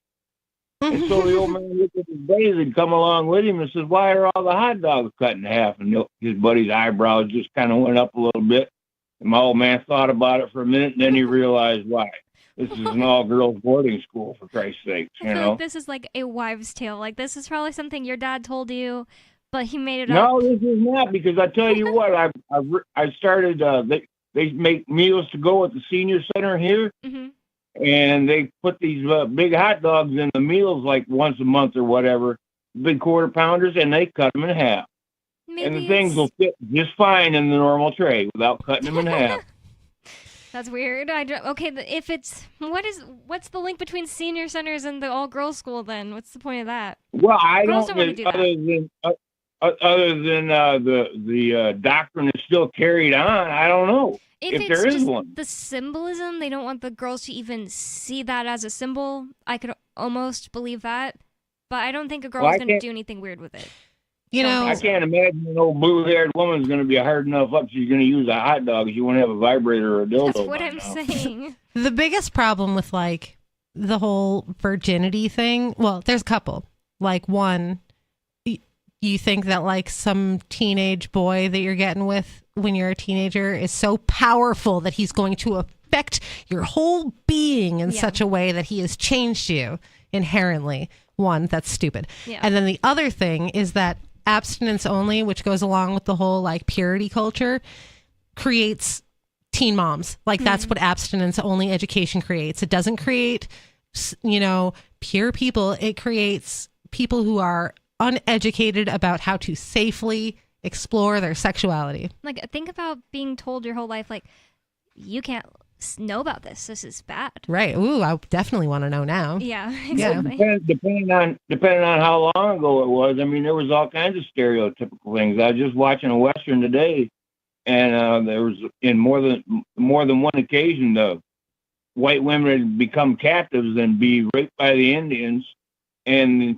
if they did come back, not stark raving mad, none of the white men, their husbands would reject them and whatnot. Oh, that's really sad. I've never heard of that.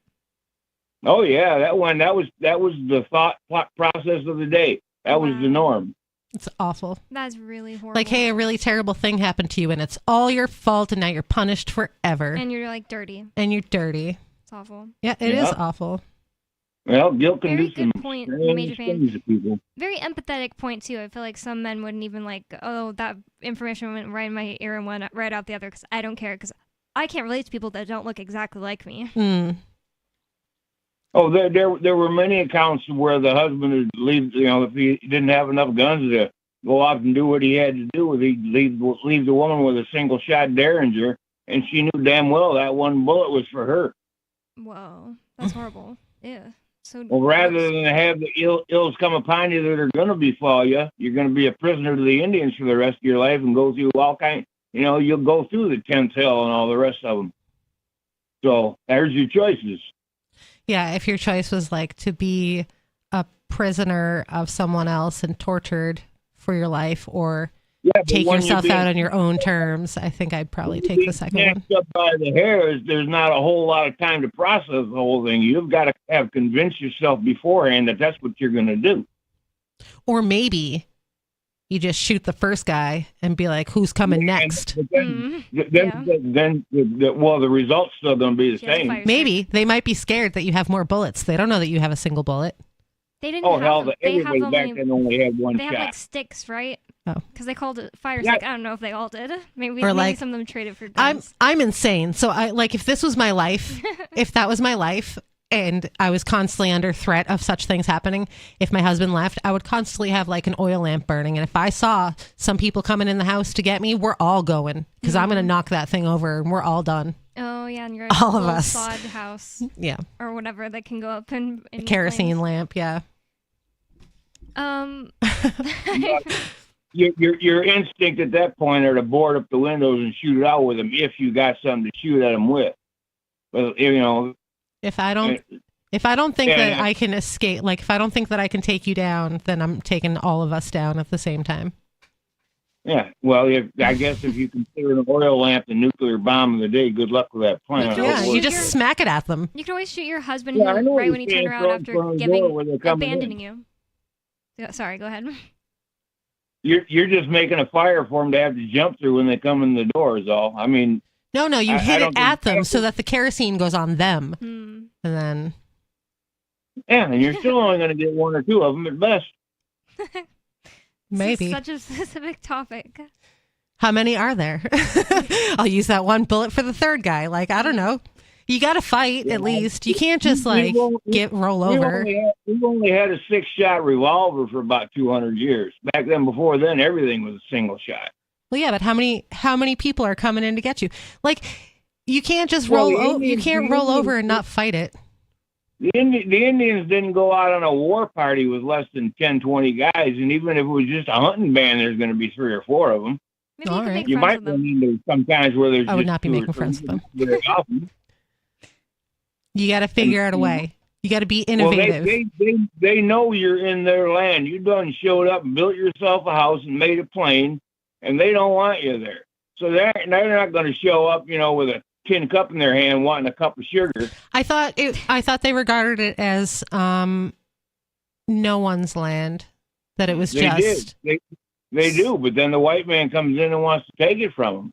And that's what happened time after time. How can you take something that's not anyone's?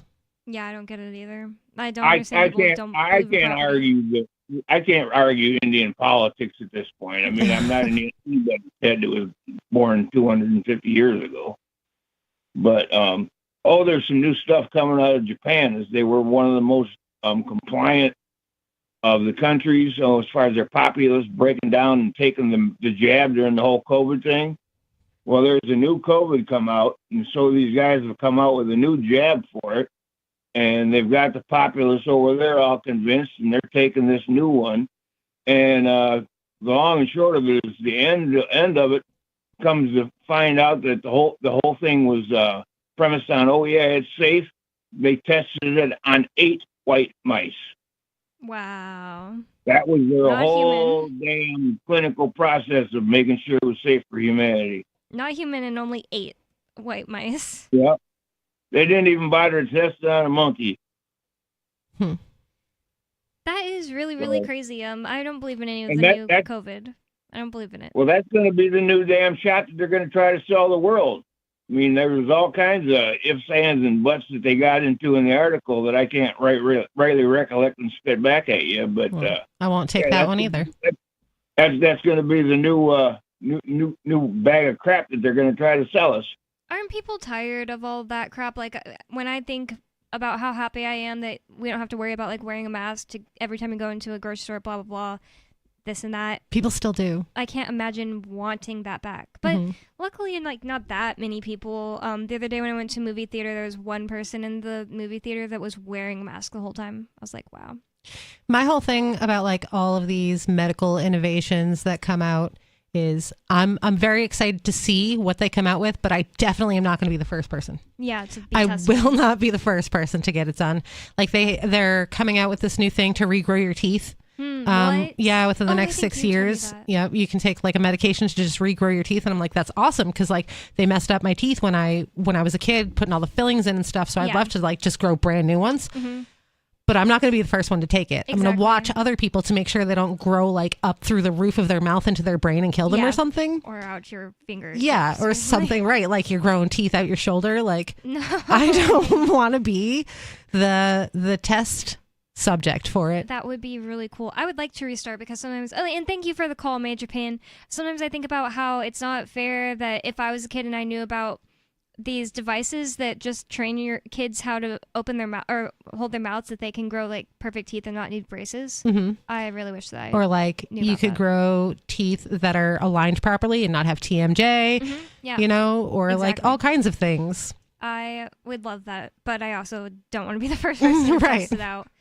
We have another caller, Kadu in Connecticut. You're on Free Talk Live. What's on your mind, Kadu? I've got some teeth growing out of my nipples. Is that normal? It is not. It is not. You should contact your doctor. By the way, that B vitamin with the schizophrenia thing, that was vitamin B3, niacinamide. Interesting. But okay. So they've I had a seen... thing about what was it? Oh, I was just gonna. So anybody who didn't hear the first hour, I was saying that they have seen progress with people with schizophrenia by taking. I couldn't remember which vitamin it was, but apparently it's B3 niacinamide. Is for that why schizophrenics. there's less women with schizophrenia because it's in like a lot of our beauty products, niacinamide? Whoa, I We didn't know. stick there's it on our less. face and absorb it into our skin. I thought that there would be more women, maybe just think because of that. my sister's schizophrenic.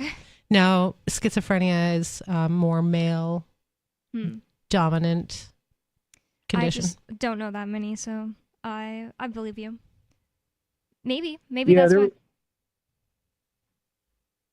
Go ahead. Oh no, go ahead. Sorry. There was a doctor in I think he started in the 50s, and he lived to old age. He maybe died, I don't know, like 10 years ago or something.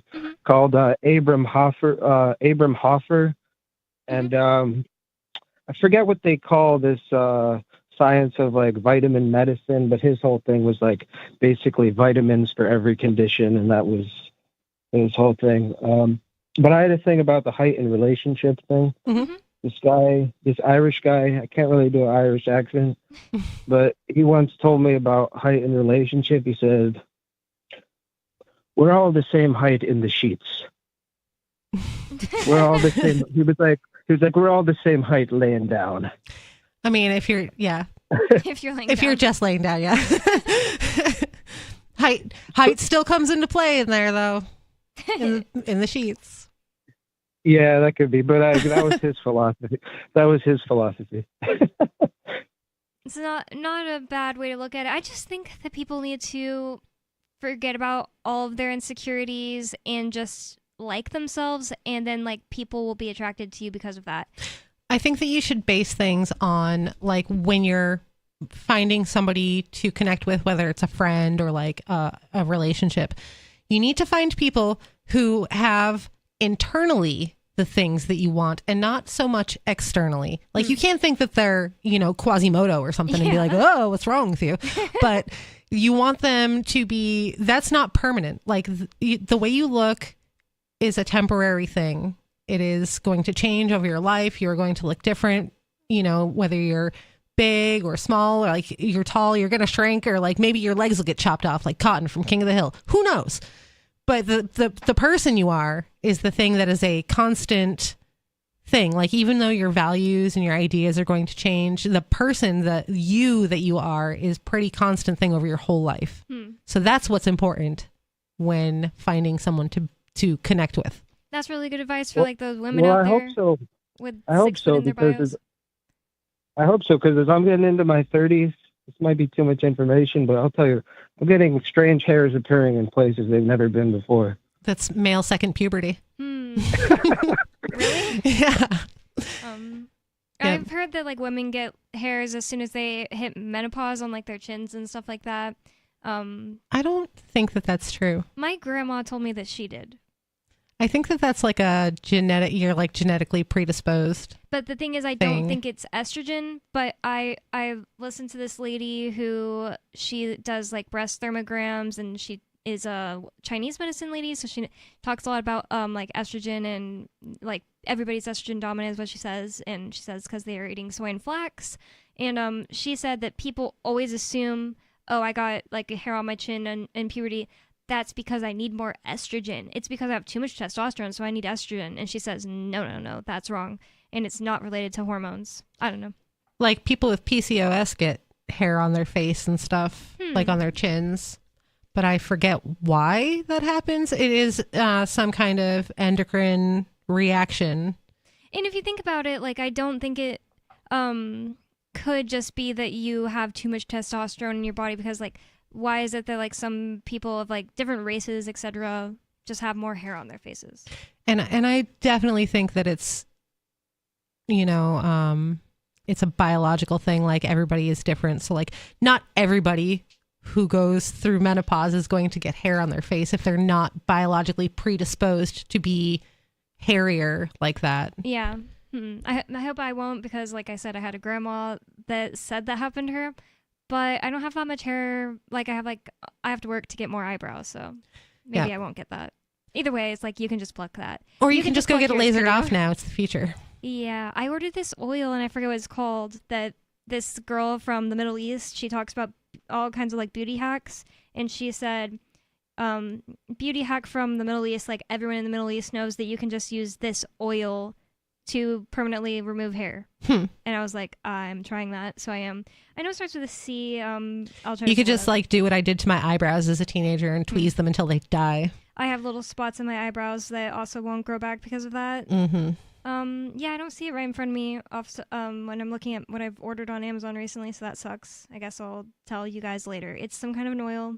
This starts with a C, and I can't find it right now. Oh, it's Cyperus rotundus oil with a C. Cyperus. So if you want to try that, could you, on your, wherever you said you have hairs, or on your teeth growing out of your nipples? Okay, all right. Might work on that too. I got nothing to lose. Anything else on your mind today? I feel like the teeth nipples are going to be a bigger hindrance to you than like a couple of straight ear hairs or something. Well, I was thinking about the thing of like political compatibility in relationships or whatever. And I kind of think basically the only way that works if you differ ideologically is if you're just not all that ideological. Some people just aren't that, they're not really obsessed with ideas. Yeah, or if you're shallow. Because if you were like, imagine if you were like, my life is, dedicated to Jesus Christ, Jesus saves, he's in my heart. And then there's no way if you were that you could then pick a wife, and it just would make no sense. So she's Jewish, but she's Jewish, It's like, what? It's like, if you care that much about that, then the person that you're selecting would you'd think would be compatible. I'm ideological, so it even seemed weird to me. Like in a high school relationship, I was doing the vegetarian thing back then. Wow. I don't do it anymore, but the girl that I was with, while I was doing this thing, never really even inquired that much as to why or what my thoughts were about it. And I wasn't really the type that was going to be pushy about it. I was probably just at the time happy to have a girlfriend, but it's kind of weird if you think about it. If you're going to be with somebody who has some ability of leadership or wants their values to kind of be influential, then you think if they didn't line up, that might be okay. But from my standpoint, you'd still want to know the reasons why where the differences are. just living side by side, believing different crap. It's kind of strange. It is weird. I've seen couples that are one person is a vegetarian or a vegan and the other one's not. And I'm like, how does that work? If you think especially for the ideological vegans and vegetarians who don't eat meat because they are concerned about the animals, how do you live with or date somebody who is eating meat in the same house with you when you're like, oh, you're a murderer every time they have dinner? With Nikki and Matt, I think Matt just slowly would make comments, and she decided it on her own. I know that for a fact because we've had this whole conversation. Because Nikki and I, was so weird. She went to California. We didn't talk for those 2 weeks or month even. And then she came back and I was like, Nikki's going to be mad at me because since she left, I stopped. It's not that I was a strong vegan at the time or anything like that, but I was like, yeah, I agree with you. It's immoral to eat meat. Meat is bad for you. It's best to not eat meat. And I try not to. And then she went to California and she came back. I was like, I learned all this new information. I was like, I think I have to start eating meat and Nikki's going to be mad at me. And she was like, you're going to be shocked about this, but I stopped being a vegan while I was gone. It was the craziest thing. That is weird. It just really shows me how much all of us people in the same age brackets and gender are so influenced by the internet, because it wasn't the internet just said, hey, the new cool thing is to be not vegan or something, but I just started getting served these things by these people called the Strong Sisters, who are awesome. And they're the people that got me into not eating seed oils and stuff like that. And I actually started following them because I was like, how cringe are these girls talking about how good it is to eat meat? Don't they know they're wrong? What'd you say, Kadu? I said, yeah, I've seen them before. I love them now. I'm their biggest fan now. I think I got back into the meat probably I don't know, half a year or something before Nikki started getting back into. Of course, I was still I was a pescatarian. We still killing the swimming plants, and eating them. I understand not being in agreement with factory farming because I'm not. Yeah. But eating meat is what made humans human. Yeah. That is our natural way of eating and living, and I don't see why we should change it. In learning, actually being educated on the way that our bodies work and the way that food is raised and killed and works with us is what helped me stop thinking that way, because I was so separated from it as a kid. So truth actually helped in that case. This has been Free Talk Live. Thanks for listening. Peace. Are you making sense to the boomer mindset? I'm Holland Cook from survivalspeech.com. 80 million baby boomers comprise 25% of the population and control most of the USA's wealth. As aging parents pass on, they'll control more. Boomers are 46 to 65 years old and regard themselves as midlife. They identify as neither young nor old. They're post-minivan and pre-retirement, and they don't like being called boomers. They think me.